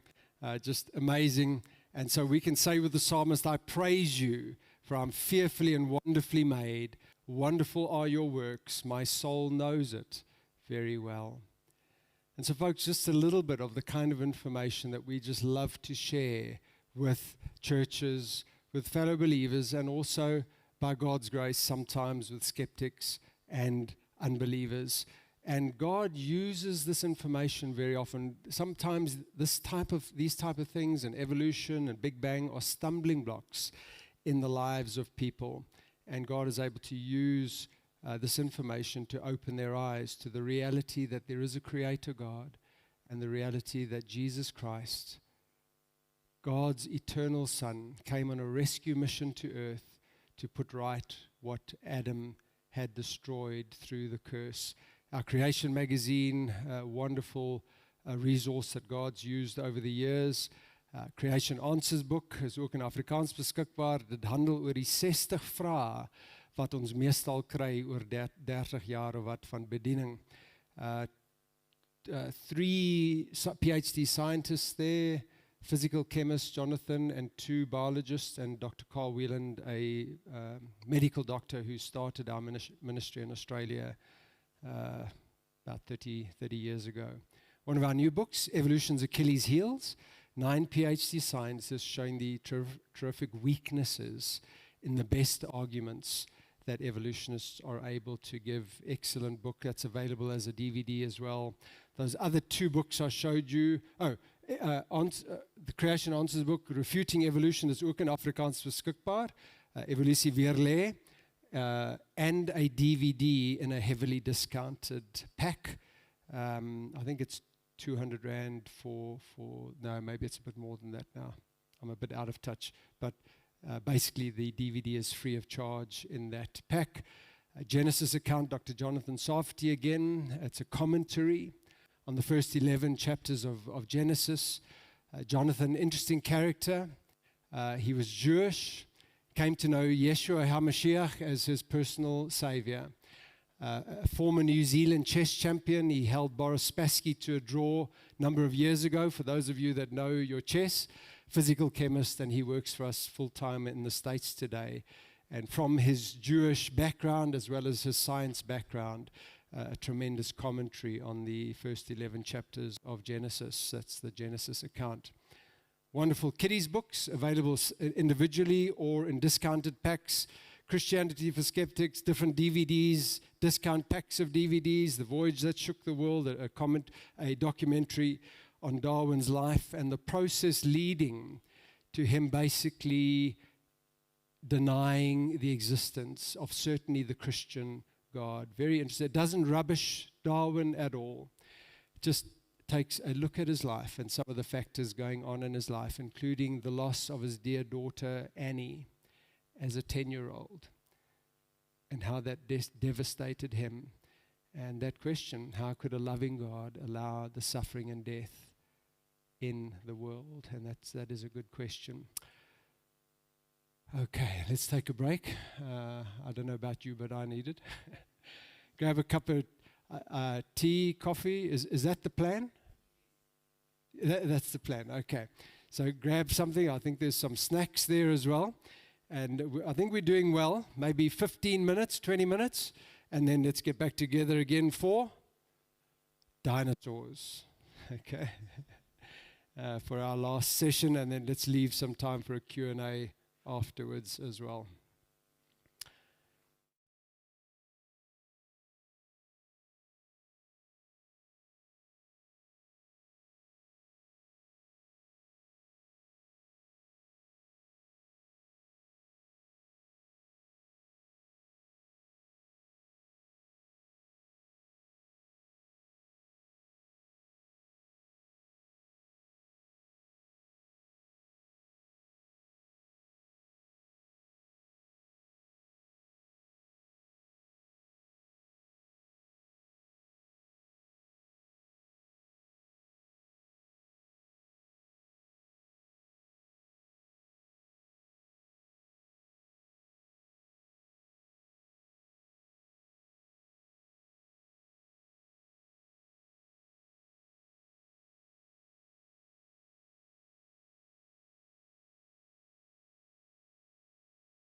a reminder about our ministries, Creation Ministries International. We've got offices in 7 countries around the world. And from there, by the grace of God, we go and minister in churches all over the place. We often speak in schools. It's not our primary focus, but regularly when we speak in a church, somebody there will organize us for us to go and speak in a school. It's getting harder and harder, even in so-called Christian schools, to get opportunities to just give a different point of view. And we don't try and brainwash kids. We don't try and force them to believe anything. But what is critical thinking if you cannot weigh different ideas and reach a conclusion on your own? And of course, kids aren't allowed to hear a different idea, a different view when it comes to origins. Very tightly controlled, and as I say, unfortunately, even in many Christian schools today. But by the grace of God, we continue to minister, and just a real blessing to be with you here again this morning. A reminder of our website. Here we go. Creation.com. Thousands of fantastic articles on the website. We've already spoken about our info bites. Let me move through there. I thought I'd blanked all of that out. Okay, thank you for coming on a date with dinosaurs and fossils. I'm the dinosaur. Keith here is the fossil. No, we've come on a date for dinosaurs and fossils. That's what we're looking for. These fascinating creatures, what was their origin? When did they live? How did they die? Why did they go extinct? These are what we are looking for. So dinosaurs, the rock stars of evolution, they say, well, I should have asked that question, actually. I'm getting a bit rusty. When are we told that dinosaurs went extinct, according to evolutionists? 65 million years ago. Thank you. It's normally the youngsters that answer that question. Towards the Cretaceous period, we're told that due to, I'll get onto that later, but that the dinosaurs went extinct. So they say that I'm 65 million years old. Now, obviously, there's a conflict between that claim and the Bible, and we've looked at the whole idea of evolution, and there's massive conflicts between that and what the Bible tells us. So we're going to be looking at the 7 Ds of dinosaurs: the design, where did they come from, their origin, their dating, when did they live, the deluge, their discovery in the modern age, their diet, their decline, how did they go extinct, and what do we do with this information? What's the importance of this kind of information? So again, the general theory of evolution arising from a single source, that living forms have arisen from a single source which itself came from an inorganic form, which an evolutionary scientist already has told us they've got absolutely no idea how that could ever possibly happen. So let's go to aliens. So that's the theory, that simple single-celled organisms in the ocean got more and more complex over hundreds of millions of years, leading eventually to fish-like creatures, to amphibious creatures, which climbed out of the ocean in the form of reptiles, and reptiles evolved into birds and mammals eventually evolved into mankind. And the dinosaurs, reptiles, are part of that process. And, okay, I'm going to move along because we've very much dealt with this. But again, dinosaurs, the origin of dinosaurs, when they lived, again, it falls under that category of looking at the evidence, the fossils in the present, but reconstructing the history of dinosaurs based upon our worldview. And again, to illustrate that, how are we told that dinosaurs went extinct? No. Most often, how are we told they went extinct? Meteor. Okay, meteor strike on the Earth, Yucatan Peninsula off Mexico, that led to the extinction of the dinosaurs. Is that taught as science? Absolutely. Science tells us that the dinosaurs went extinct 65 million years ago because of these meteor strikes. Here's again an evolutionist, Henry Guy. He was the chief science writer for Nature journal, a top academic science journal. He said, nobody will ever know what caused the extinction of the dinosaurs because we weren't there to watch it happen. It's just being honest. He's making that distinction between experimental observational science, and this is a different type of science, historical science. We reconstruct the past based upon our belief system. Evolutionists are always looking for transitional fossils, fossils of creatures in between your major groups of animals, for example, in between reptiles and birds. A number of years ago, National Geographic magazine printed a 10-page full-color article trumpeting Archaeoraptor as an example of a fossil of a creature in between reptiles and birds. Well, guess what? Sometime later, it was discovered that, like most things today, Archaeoraptor was made in China. Some enterprising Chinaman had taken 5 different fossils, pieced them together, sold them to a scientist. I hope he got lots of money for it. Now, it was later recognized that this was a fraud, and National Geographic printed a small retraction. So all I'm trying to show you is the incredibly subjective nature of interpreting the evidence. The evidence does not speak for itself. Many scientists had looked at that fossil and believed it to be what they wanted it to be, confirmation bias. So dinosaurs, according to the Bible, so dinosaurs, strictly speaking, were land-living, air-breathing animals. You also got the marine reptiles, but strictly they're not classified as dinosaurs, but they were part of the same era. So according to the Bible, when did God create land-living, air-breathing animals, including the dinosaurs? Day 6 of creation. You've got to be joking. Eh? Is that possible? That a few thousand years ago, on the same day as man, God created dinosaurs? Well, in Exodus, not only Genesis, but in Exodus, for in 6 days the Lord made heaven and earth, the sea, and all that is in them, and rested on the 7th day. In 6 days the Lord made heaven, earth, sea, and everything that is in them. Are dinosaurs part of everything? Okay, so in other words, dinosaurs were created as part of that 6-day creation activity of God.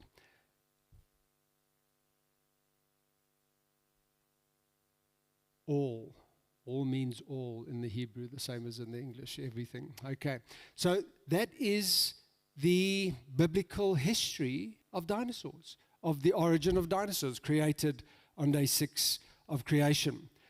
What about the dating? You know, your early scientists, and we've already said this, but guys like Nicolaus Steno, one of the early geologists, the father of modern stratigraphy, as he looked at the sedimentary rock layers that cover 80% of the Earth's surface, he saw this as a confirmation of the Scriptures. We learn from Holy Scripture that all things, both when creation began and at the time of the flood, have been covered with waters. And he just saw the rock layers, the record, as a confirmation of mainly the flood account in the Bible.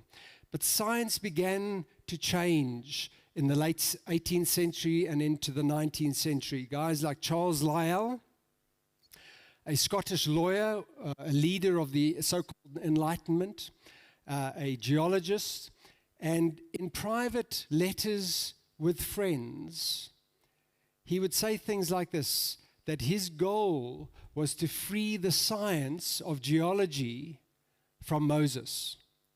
Free the science of geology from Moses. Is that a scientific statement or a philosophical statement? Well, theological, exactly right. Yeah, or philosophical, that's right. It's not a scientific statement. That was his motivation.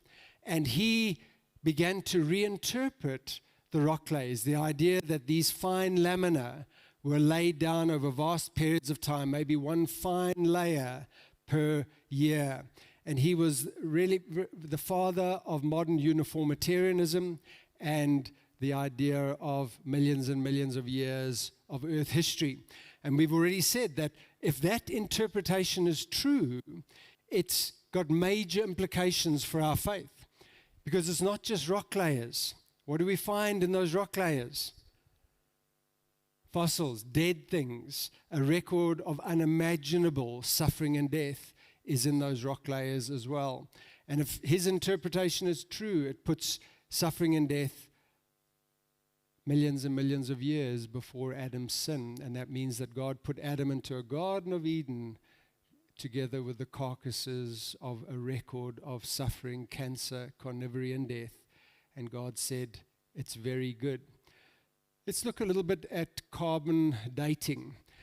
People will often come to us and say, doesn't carbon dating prove that dinosaurs went extinct 65 million years ago? Actually, carbon dating is never used to prove that, because carbon dating, the maximum theoretical usefulness of carbon dating is about 50,000 years. They use other dating methods, and tomorrow I'm going to talk a bit more about that, the dating methods and how they work. But the maximum theoretical usefulness of carbon dating is about 50,000 years, after which all your carbon in a fossil should have decayed away. So if somebody is an evolutionist, would they think of finding radiocarbon in dinosaur fossils? Absolutely not. Went extinct 65 million years ago. After 50,000 years, there should be no detectable carbon-14. It cannot happen. A few years ago, some European scientists took a number of dinosaur fossils. They sent specimens off to various radioisotope dating laboratories. Every single one of them detected carbon-14, radiocarbon, that gave ages or dates of between 20,000 and 40,000 years old. In fact, one of them was dated at 1960. He must have been a rock star. So one radio dating method gives 30,000 years. Other methods give 65 million years or 100 million years. Which one do we believe? There's no reason to believe either of them. There's every reason to believe God's inspired, inerrant word. And I'm going to talk some more about radioisotope dating, maybe in this talk. But interesting, I picked this up in a new Atlas Science magazine, where Robert Hayes from North Carolina State University said this isochron dating method. So there are many assumptions involved in your dating methods, and that's what I'm going to talk about tomorrow. Many assumptions about the past that are untestable. They cannot be tested by the scientific method. Isochron dating is a more sophisticated method of radioisotope dating. Isochron is meant to cut out some of the assumptions involved. But I found this scientist said the process as it's currently applied of isochron dating is likely to overestimate the age of samples. And considering scientists have been using these methods for decades, our understanding of Earth's ancient timeline could be worryingly inaccurate. If we don't account for differential mass diffusion, we really have no idea how accurate a radioisotope actually is, a radioisotope date actually is. He's an evolutionist. He believes in deep time, but he's making this statement. Let's give an example of this. Santo Domingo Formation in South America, very well-known sedimentary rock formations with a number of fossils in them. Based on fossil ferns in those sediments, scientists believe that they're about 200 million, or they believe they were about 200 million years old from these trace fossils, what are known as trace fossils. And some scientists went a number of years ago and they used argon-argon dating to date those rock layers. And they came up with a date of 212 million years old. And that was kind of in the ball game of what they were looking for in 200 million years old. But there was a problem, because in those rock layers are these little trackways that look just like bird trackways. And according to the evolutionary story, birds never existed 200 million years ago. They hadn't evolved yet. So they had a problem. And they concluded that these were just bird-like dinosaurs that had left these trackways. And they published their work in Nature journal, top science journal. Well, subsequent to that, experts decided that those were definitely bird trackways. In fact, they identified them as sandpipers, these cute little birds that run up and down on the beach with the incoming and outgoing waves. So now they had a problem. They redated those same rock layers using uranium-lead dating, and they got 37 million years old. Problem solved. Birds, according to the evolutionary paradigm, had evolved 37 million years ago, so they'd solved the problem. So just by changing from one dating method to another, they were able to resolve their problem. Which one is true? Which one is accurate? If you're able to wipe 170 million years off the date of something just by changing the dating system, why not wipe 200 million years off? Which one is right? Well, the paradigm drives the interpretation of the evidence. The evidence doesn't speak for itself. And there are many, many examples similar to that. I never spoke about Homo naledi. I'll speak a little bit about him tomorrow. But the same kind of thing went on there. Soft tissue in Tyrannosaurus rex bones. Dr. Mary Schweitzer, a number of years ago, began to examine T-Rex bones under a microscope. She began to see what seemed to be soft tissue. Blood vessels, sinew, over time red blood cells, even DNA sequences in T-Rex bones. And she said, as the fossil dissolved, these vessels were left behind. It was totally shocking, Schweitzer said. I didn't believe it until we'd done it 17 times. She believes in evolution. She believes dinosaurs went extinct 65 million years ago. She knows what happens to organic material, how quickly it decays and decomposes after death. And so she was shocked to find soft tissue in dinosaur bones, but she's a good scientist. She repeated her observations 17 times. She said it was exactly like looking at a slice of modern bone. I couldn't believe it. I said, of course, the bones after all are 65 million years old. How could blood vessels survive that long? Since then, scientists are finding real protein, osteocytes, as I say, red blood cells, and even intact DNA sequences in dinosaur bones. And she began to publish her research, and for a while she couldn't get published. She said, I had one reviewer tell me he didn't care what the data said.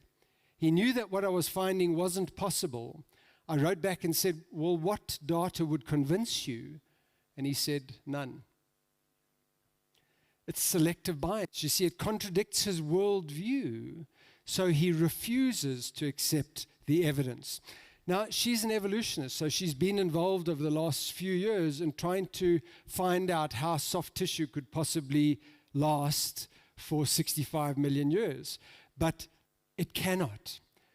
These rates can be measured at which DNA and proteins and so on decay and fall apart, and it cannot possibly survive for 65 million years ago. Certainly within the biblical time frame, it can survive. So why are scientists so unwilling to accept the evidence? Well, we get some clues from guys like Thomas Nagel, an atheist professor. He said, I want atheism to be true, and I'm made uneasy by the fact that some of the most intelligent and well-informed people I know are religious believers. I don't want there to be a God. I don't want the universe to be like that. You see, if God created us, He sets the rules. He knows what's good for us. And you know, in our fallen, rebellious state, we don't take kindly to having rules set to specifically our moral lives. And again, his belief in evolution is driven by his atheism, and to answer the big questions about life and eternity, well, through evolution rather than through the existence of a creator, loving but holy God. So the dinosaurs were were created on day 6 of creation a few thousand years ago, according to the chronogenealogies given to us in the Bible. And then we read in the Bible that after creation, after the fall of Adam, for about 1,600 years, man just grew increasingly disobedient and rebellious. And we read that in response to ongoing violence in the earth, sexual perversion, demonic activity, God sent this year-long catastrophic judgment flood of Noah's day. So let's think about the deluge.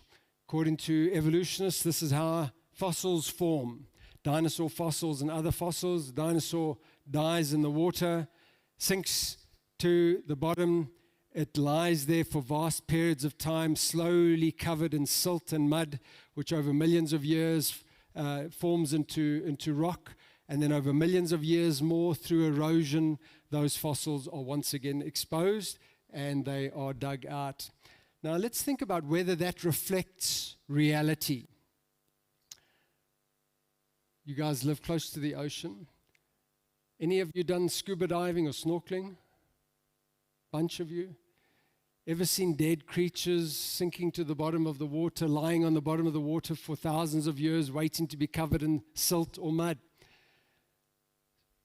The reality is, it just doesn't happen that way. Yeah, that does not reflect reality. What do we need for a fossil to form? Well, we firstly need a healthy living organism. A bird, a fish, a dinosaur, a mammal, reptile. We need that organism to be suddenly trapped in a mortar of mud and minerals to keep out oxygen, keep out scavengers, keep out bacteria, and allow enough time for fossilization, permineralization to occur. So it has to be a rapid event. I've got some fossils here. This is an ammonite fossil. It is totally permineralized. So all of your organic material has been replaced by minerals. It's basically a rock, and we can pass that around, and just feel free to pass them around. So that's an ammonite, totally permineralized. I'll give you the other half. You can pass that around. Some fossils are partly permineralized, part rock, part organic material, bone, and what have you. Some fossils not permineralized at all. Homo naledi, just bone, not permineralized at all. He was very famous in 2015, but then a couple of years later, he was humiliatingly demoted, and just bone. It's the plastic version. They wouldn't give me the real thing. They didn't trust me. So that's Homo naledi. You can pass him around. So let's put on our Bible glasses and ask ourselves the question, why is it that we find billions upon billions of dead things buried in rock layers that have been laid down by water all over the earth? Vast fossil beds, fossil fields on every continent, including Antarctica. We live in Langebaan. If you're ever in the area, go and visit the West Coast Fossil Park. It is fascinating. It'll all be interpreted for you in terms of millions of years. But put on your Bible glasses, and it makes far better sense of the evidence. The fossils of marine invertebrates on the very highest level of Mount Everest. What event in the Bible just wonderfully helps us to understand why there are these billions of fossils all over the place? The biblical flood of Noah's day, the judgment flood of Noah's day, where we read, and we often miss this. We think of the 40 days and 40 nights of global torrential rain, and we miss this part. The fountains of the great deep burst forth on that same day as well. A process that continued for 150 days, a breaking apart of the earth's crust, earthquakes, tsunamis, volcanoes, the release of underground water, steam, ash, lava, and magma. And we read that every land-living, air-breathing animal and bird and mankind, except for those on the ark with Noah, perished in that dreadful flood of Noah's day. And so the Bible just provides an incredible understanding of the phenomenon of fossils, a very rapid, catastrophic event. Look at this. Again, a couple of years ago, scientists described this as the mother lode of Cretaceous mammal tracks in the NASA parking lot in America. And in the literature, they said this: over the course of a few days and perhaps as short as a few hours, many species crossed this same spot. There's a mold of what they found, of the rock that they found there. So what did they find? This says many mammal tracks. But let's have a look here, what they actually found. Oh, this next one here. So the blue ones are all mammal tracks. The red ones are theropod tracks. The green ones are pterosaur tracks. There's big sauropod dinosaur tracks there. So, listen, remember that statement. Within a few hours, maybe a few days, many different species crossed that spot. And what is this showing? Species of dinosaurs and mammals crossed that spot. In other words, they all were living at the same time. And they crossed this muddy spot and left their footprints in the mud, which over time then formed rock and preserved those trackways. And something very interesting, most of these trackways all seem to be heading in the same direction, crossing one another, but heading mainly in the same direction. Almost as if these creatures are trying to run away from something. What are they running away from?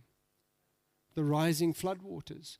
We read that the waters continued to rise for 150 days and nights. And in that process, there would have been a lot of ebb and flow of tidal movements and currents and so on, and all of these creatures desperately running to try and get away from the rising floodwaters and get to higher ground. And there's many examples of this, and most often these trackways are heading in one direction, trying to get away from the rising floodwaters. So that's what really happened to most of the dinosaurs. They missed the time, and many animals as well. But we read that, but two of every kind of animal, land-living, air-breathing animal, and bird, went into the ark with Noah. Now you know that I'm crazy, don't you? You mean that all the dinosaurs, including all the animals, two of every kind, including dinosaurs, went into the ark? I'm a nutcase. Did you know you were allowing a nutcase to come and speak to you this morning? Well, let's think about this. Firstly, let's put this notion of the ark out of our minds. We've all seen pictures like this in our children's Bibles, maybe up on the Sunday school wall, Mrs. Noah up on the deck hanging out the washing, a woodpecker pecking a hole in the ark. Well, the biblical ark looked nothing like that. We're given a description. We're given the dimensions of the ark. 300 cubits long. The ancient cubits were all, it was basically from a man's elbow to his fingertip. They were all roughly half a meter long.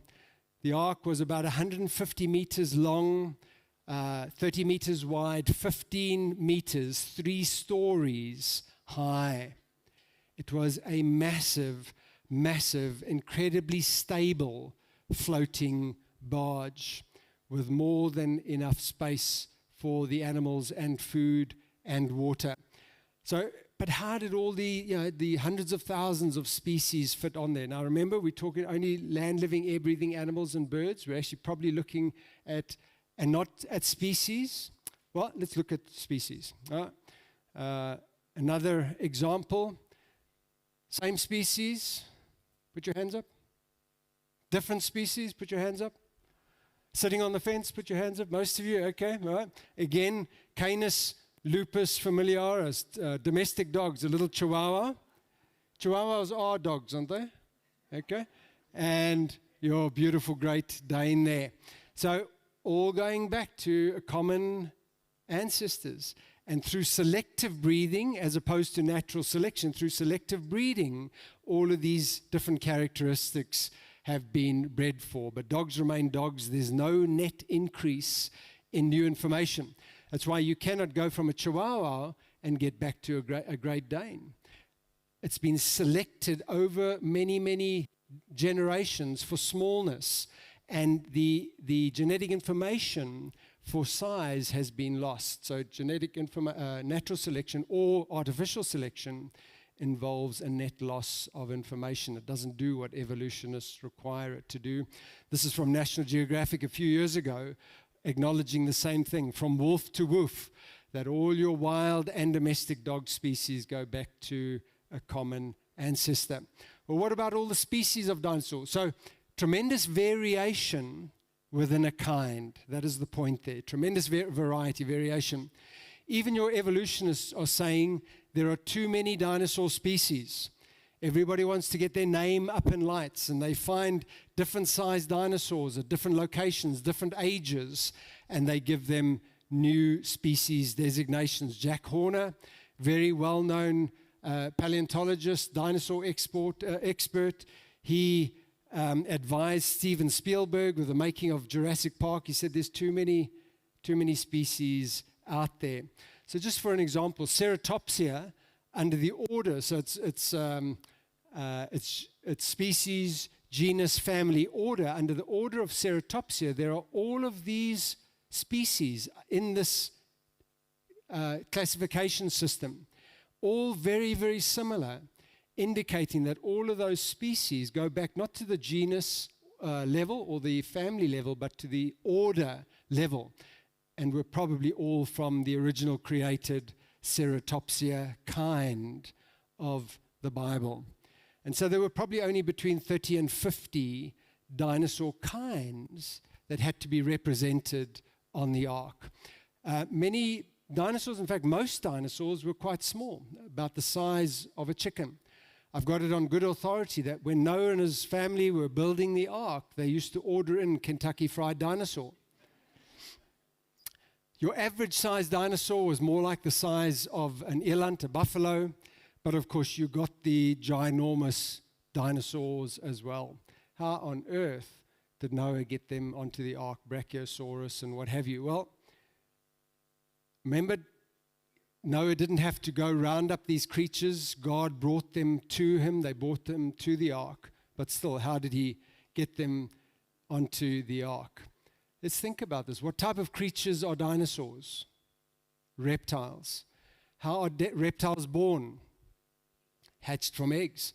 Do you know that the largest dinosaur eggs are just a bit bigger than a rugby ball? Fossilized dinosaur eggs that have been found. And so even something like a Brachiosaurus, when it hatched, would have maybe been a meter long. And so God only had to bring young dinosaurs onto the ark, or you're going puberty kind of years, that after the flood, they could begin to reproduce on the earth again. And we read in Genesis that Noah was left, and those animals and people that were with him on the ark survived that terrible flood, that deluge. Well, what about the discovery in the modern age? First thing we need to realize is that the word dinosaur was only invented in 1841. So Richard Owen, very influential scientist, he took the Greek words for dinosaur and terrible and lizard, dinosaurus, put them together to come up with the word dinosaurus, a skrik akkedis in Afrikaans. And so the word dinosaur never existed before 1841. So you can't look for the word going back in history. But do we find other words used and descriptions indicating that mankind lived at the same time as dinosaurs? Many, many, many such descriptions. Beginning of the Bible, behemoth. God says to Job, Job, I want you to look at this creature. And he begins to describe it to Job. I do this periodically with youngsters, 5-year-olds, 6-year-olds, 7-year-olds, and I come in bumbling and muttering and reading Job and saying, kids, I'm so happy you're here. Won't you help me? I don't know what this animal is. And we go through the description. They haven't been primed. And the hands start to go up. and they tell me that Behemoth is a dinosaur. And the giveaway is that he moves his tail like a cedar tree. That's a cedar washed up on a beach somewhere, massive tree. The cedars of Lebanon used to build Solomon's temple. And some of your Bibles might say, well, maybe this was an elephant or a hippopotamus. I've got news for those translators. There's a hippo tail. It certainly wouldn't be described as a cedar tree. Elephant tail also doesn't work. How about these magnificent creatures? Massive creatures. And that tail that could quite easily be described as moving like a cedar tree, some kind of massive sauropod dinosaur that God was pointing out to Job to remind him of his greatness as the creator. Marco Polo, I believe the kids are still taught in history about Marco Polo today. I've got a copy of his book, The Travels. In that book, he describes these creatures. In this province live huge snakes and serpents of such a size that no one could help being amazed even to hear of them. They're loathsome to behold. They have enormous heads and eyes so bulging. They are bigger than bread loaves. Their mouth is big enough to swallow a man at one gulp. Marco Polo, was he a real individual?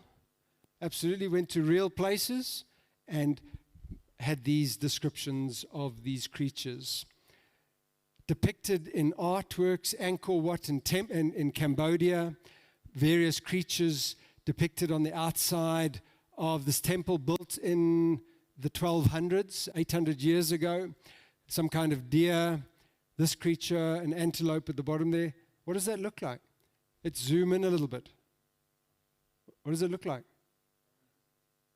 Well, look at the scales on the back there. And there's also some little spikes on the tail. Stegosaurus. Yeah. And kids instantly, young kids instantly recognize that. And they tell me it's a Stegosaurus. There's a modern reconstruction of a Stegosaurus with the scales on its back, somewhat stylized, but yeah, indicating that whoever did that carving had either seen or had described to him what a Stegosaurus creature looked like. In 2017, my wife and I had the blessing of going and speaking in churches in the UK. And we took a tour after our ministry tour, went up to Scotland, and we went to Carlisle. Beautiful cathedral in Carlisle. And when we went inside, they hand out tourist brochures that tell you where to look, the points of interest in this magnificent cathedral. And the most fascinating thing in the cathedral is not on that handout. You've got to go to the verger at the back and say, please, can I see Bishop Bell's tomb? If he's having a good day, he'll say, or if he's having a bad day, he'll say no. If he's having a good day, he'll say, okay, but you've got 5 minutes. It's in the middle of the cathedral under gorgeous stained glass windows, and it's covered in a carpet. Well, he rolled up the carpet, and this is Bishop Bell's grave. He was buried about 500 years ago. And there are these brass inlays, and this around the border are engravings of different creatures around his grave. Help me here. What is that there?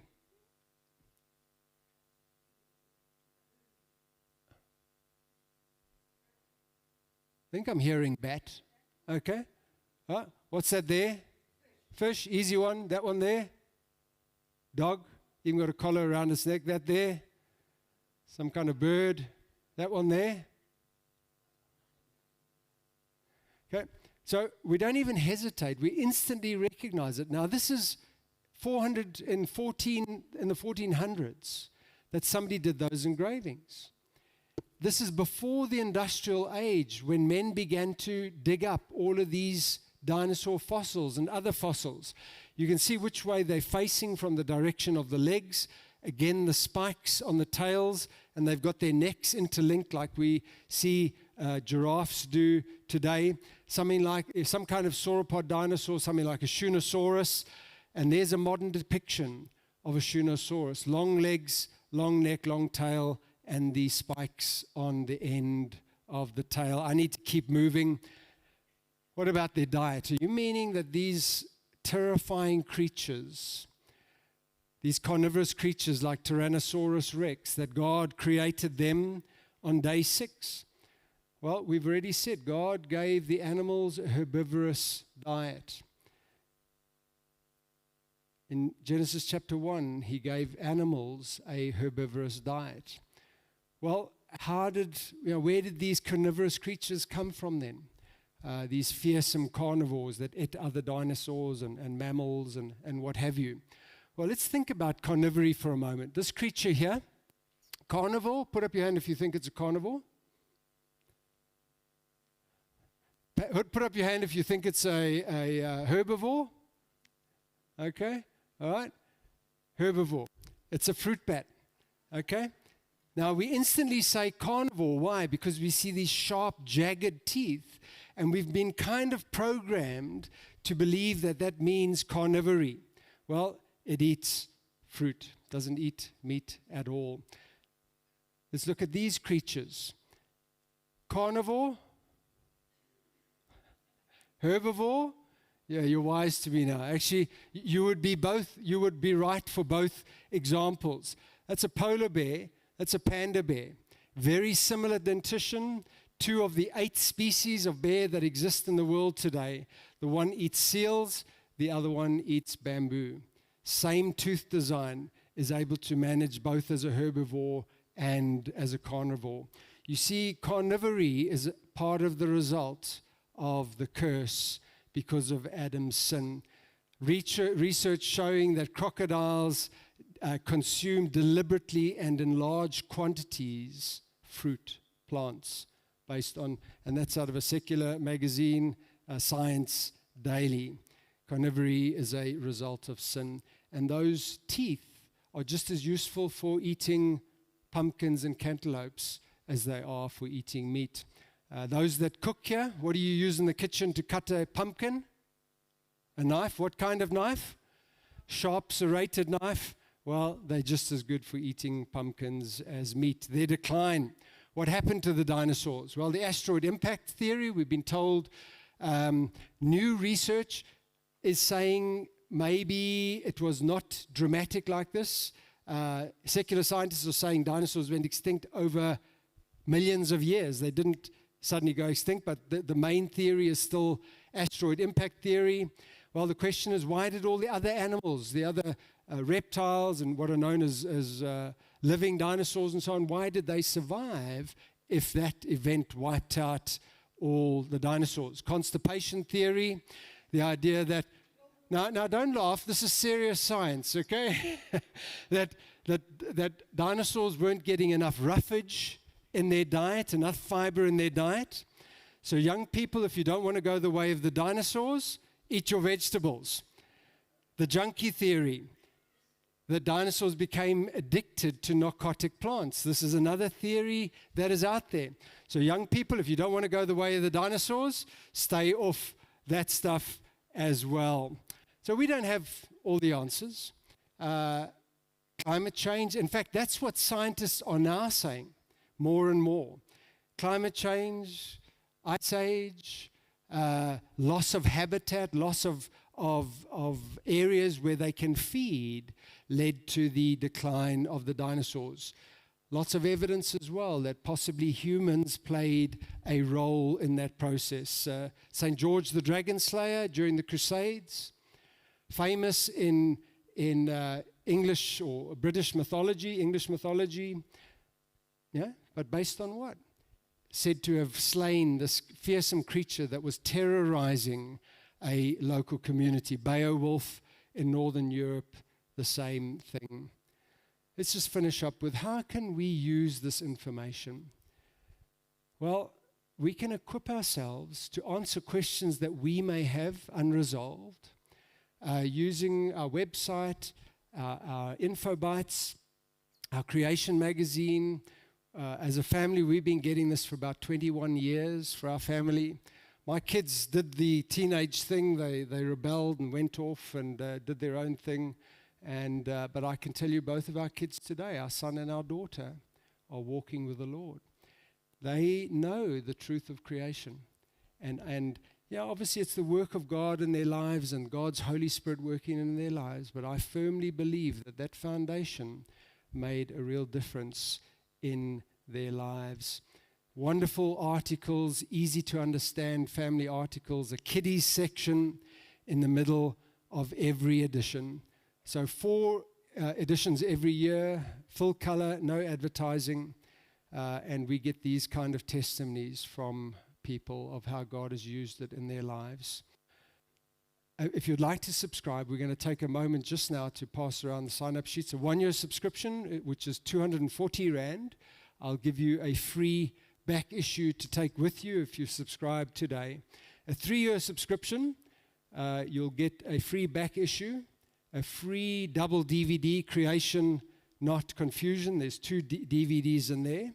And if you pick up the phone and dial now for a 3-year subscription, we'll also give you this DVD, How Darwin Got It Wrong, Dr. John Sanford. I referred to him earlier. He shows how we're heading downhill. We are devolving, not evolving. For a few Rand more, you can add a digital version that you can share with up to 5 devices. You can send it to family, friends, kids, grandkids. So if you're wanting to subscribe, just tick either 1 year or 3 years. If you're wanting to add the digital version, it'll cost you that much extra. You then tick on the right-hand side there. Tick the corresponding block in the little stub. Put all your details in there. Tear off the stub, so your postal details in there. Tear off the stub and bring them to myself or Jenny or Rob at the back afterwards, and we will take your payment and we'll give you your free gifts to take with you. If we could pass those around, please, Adrian. And just again, some of our resources. What shall I bring up here? Well, I've already spoken to you about the Creation Answers book. And every Christian home should have that book along with their Bible in their home. Those 2 books and a DVD, I don't have any made up in Afrikaans packs, but if you'd like the Afrikaans version, you can just take the 2 books that are there in Afrikaans, add one of our DVDs, and you'll get the same discounted price for that pack. I've already spoken about this. We've got some excellent books on dinosaurs with lots of brilliant pictures, full color pictures, but also rich in information for putting a different perspective on dinosaurs to kids. Dinosaurs have been called the gateway drug to evolution. The gateway drug to evolution, because kids are fascinated by them, and they're again a powerful tool of indoctrinating them. And then our kiddies books, that's a pack of 5, heavily discounted pack. Towards the beginning of my first session, I think I referred to this quote of Peter, that we're to be equipping, preparing ourselves to give a defense, to give an answer for the reason for our faith, for the hope that is in us. And I left off the last part there. Peter says, do it with gentleness and respect. You see, you could study this book and win just about any argument that you get into with an evolutionist, but lose the person. Because it's not about winning arguments. It's not about winning. It's not about being a know-it-all. Paul says that knowledge puffs up. Knowledge tends towards pride. That cannot be our motive. Our motive has to be the reliability, the accuracy, the authority of the Scriptures, and ultimately, in the providence of God, to share the wonderful, glorious gospel of salvation through Jesus Christ by faith alone. That needs to be our motive in using and sharing this information with others. That's dinosaurs in a nutshell, but we could speak a lot more on that. I wonder if anybody's got some questions that they'd like to ask. Just a few minutes. If anybody's needing to leave, I think the program originally said we'd end at 12. If anybody needs to leave, maybe we can have somebody help you if you're wanting to buy something, and that's fine. For the first time on Thursday night, 2 people came to me and said that they might leave halfway through my presentation. I said, well, that's unique. They normally get up and leave without telling me in advance, but they were grandparents and they may have had to leave to go and look after their grandkids. They warned me in advance. But if you need to leave, I understand. It's Saturday morning, and maybe either Rob or Jenny could help you with the sales out there. But any questions that somebody would like to ask? Very quickly. 2 rules. It must be about origins. So you can ask me about dating, but it must be radioisotope dating, not to find how to find a husband or a wife. And it must be a question. Okay, so not a long statement. It must be in the form of a question, and I'll see if I can answer. Otherwise, I'll sell you a creation answers book if I can't answer it. Anybody got a question that they would like to ask? It's often difficult to ask the first question, so let's skip that one. And we'll go straight to the second question. Thank you, Keith. What is creation.com's primary view on what happened to the dinosaurs? It seems to indicate climate change. Look, again, we're dealing with the unobservable, unexperimentable past. So it's always going to be tentative, the ideas that come up, just as it is in secular science. Yeah, they struggle with these different ideas in that. But we know that climate has changed dramatically during history. The biggest example would be the catastrophic flood of Noah's Day, a massive change in climate in that process. There's lots of evidence that after a couple of hundred years after the flood, that there was an ice age.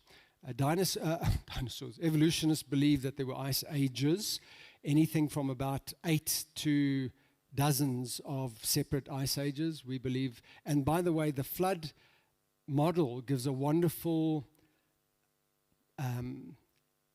dynamic for what led to the ice age. But and you know, there was a medieval warming period where they were growing grapes in northern England. So and there was a mini ice age also in fairly recent history. So we know that climate has changed dramatically through history, and that may have led to the decline of the dinosaurs, loss of habitat, and man would have played a role, I believe, in that as well. Just as today, man has led to the extinction of many different species, the dodo, white rhino in danger of extinction, and so on. So we don't take kind of a dogmatic, but we would believe a combination of those things. But what is interesting, just recent research, it's just out there in the science journals recently, evolutionists are saying the same thing, that they believe from the evidence that it wasn't a sudden extinction of the dinosaurs. It was a process over millions of years, but the same thing. Climate change, loss of habitat, but without the men, of course, as part of the explanation. But science keeps on catching up with a biblical model. Even secular science, unknown to them, they're actually agreeing with what we've been saying for decades about the dinosaurs. Another question. Wendy. Okay, no, it's a very valid question. How did Noah feed all of these animals? Again, we don't have all the answers, but he had 100 years to prepare the ark. And how would they, there would have been carnivores on the ark. Carnivory began before the flood. There are fossils today, probably most fossils formed during the flood, and some of those fossils are dinosaurs with the remains of mammals inside them. There are carnivores, mammal carnivores, fossils with the remains of dinosaurs in them. So carnivory has started before the flood. Did Noah bring dried meat onto the ark? No problem collecting for food for the herbivores. So there's many potential mechanisms.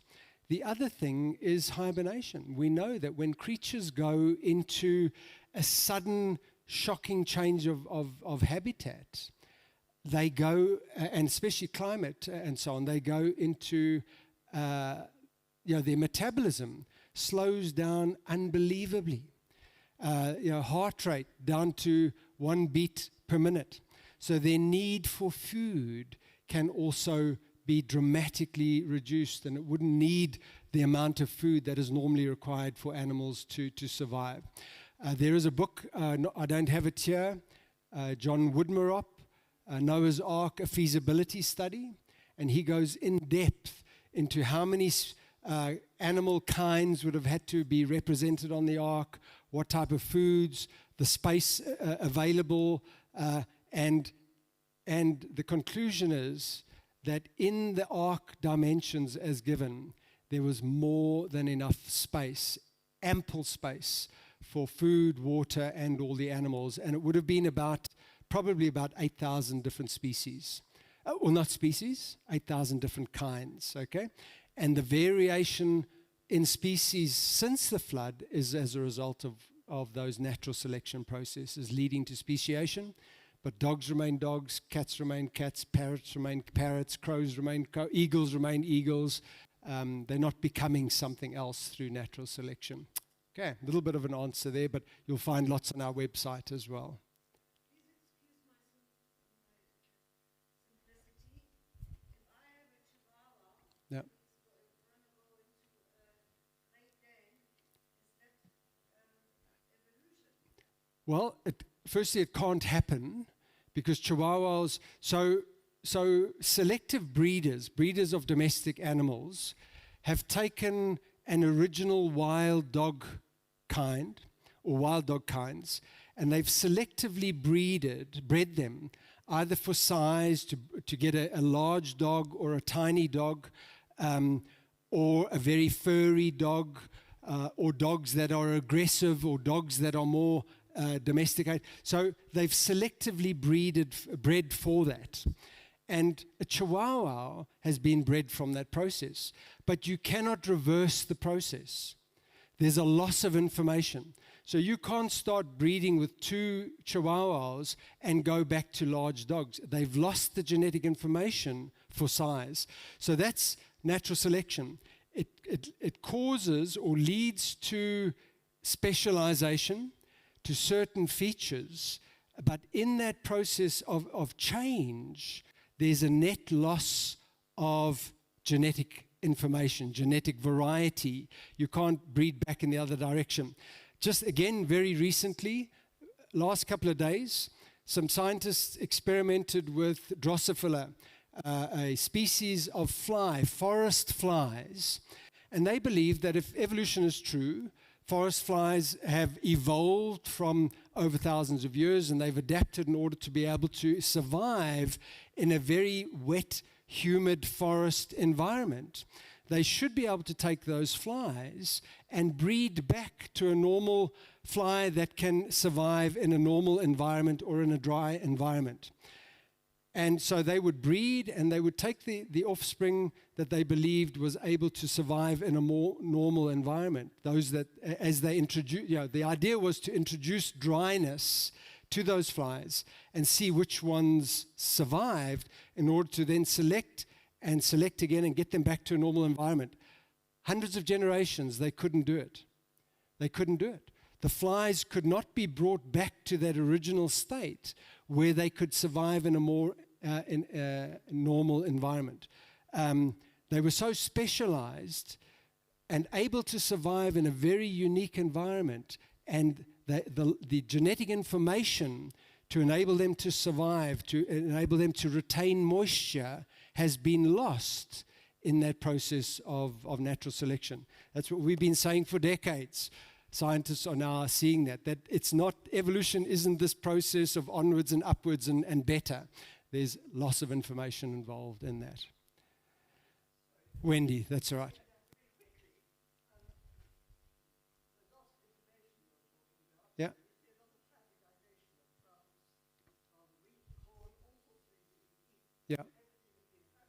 Yeah. Well, through hybridization, in other words, through taking two varieties that have developed from an original wild variety, two species, let's call it, that have come from an original wild variety.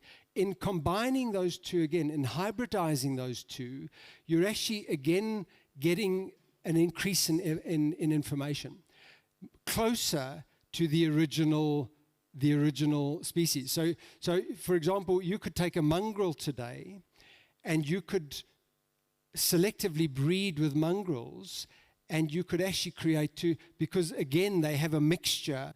They're not specialized. They have a mixture of genetic information in them, and the same with plants. You're able to do something similar. So where they are able to hybridize indicates that they are descended from a common ancestor, closer to the original. But that common ancestor had all the genetic information, the genetic variety in the genome, that a lot of that has been lost through either natural selection or, in the case of vegetables and plants, and that through selection. And in order to breed for very specific traits, size, color, taste, or whatever. And so they're able to hybridize because they come from the original created kind of bird or animal or plant kind or whatever. Okay. Folks, it's been a blessing. If you want to come and chat to me, you're most welcome. I'll be at the book table there, and have a look at our resources. And if you want to ask another question, you're welcome to do that as well. Thank you so much.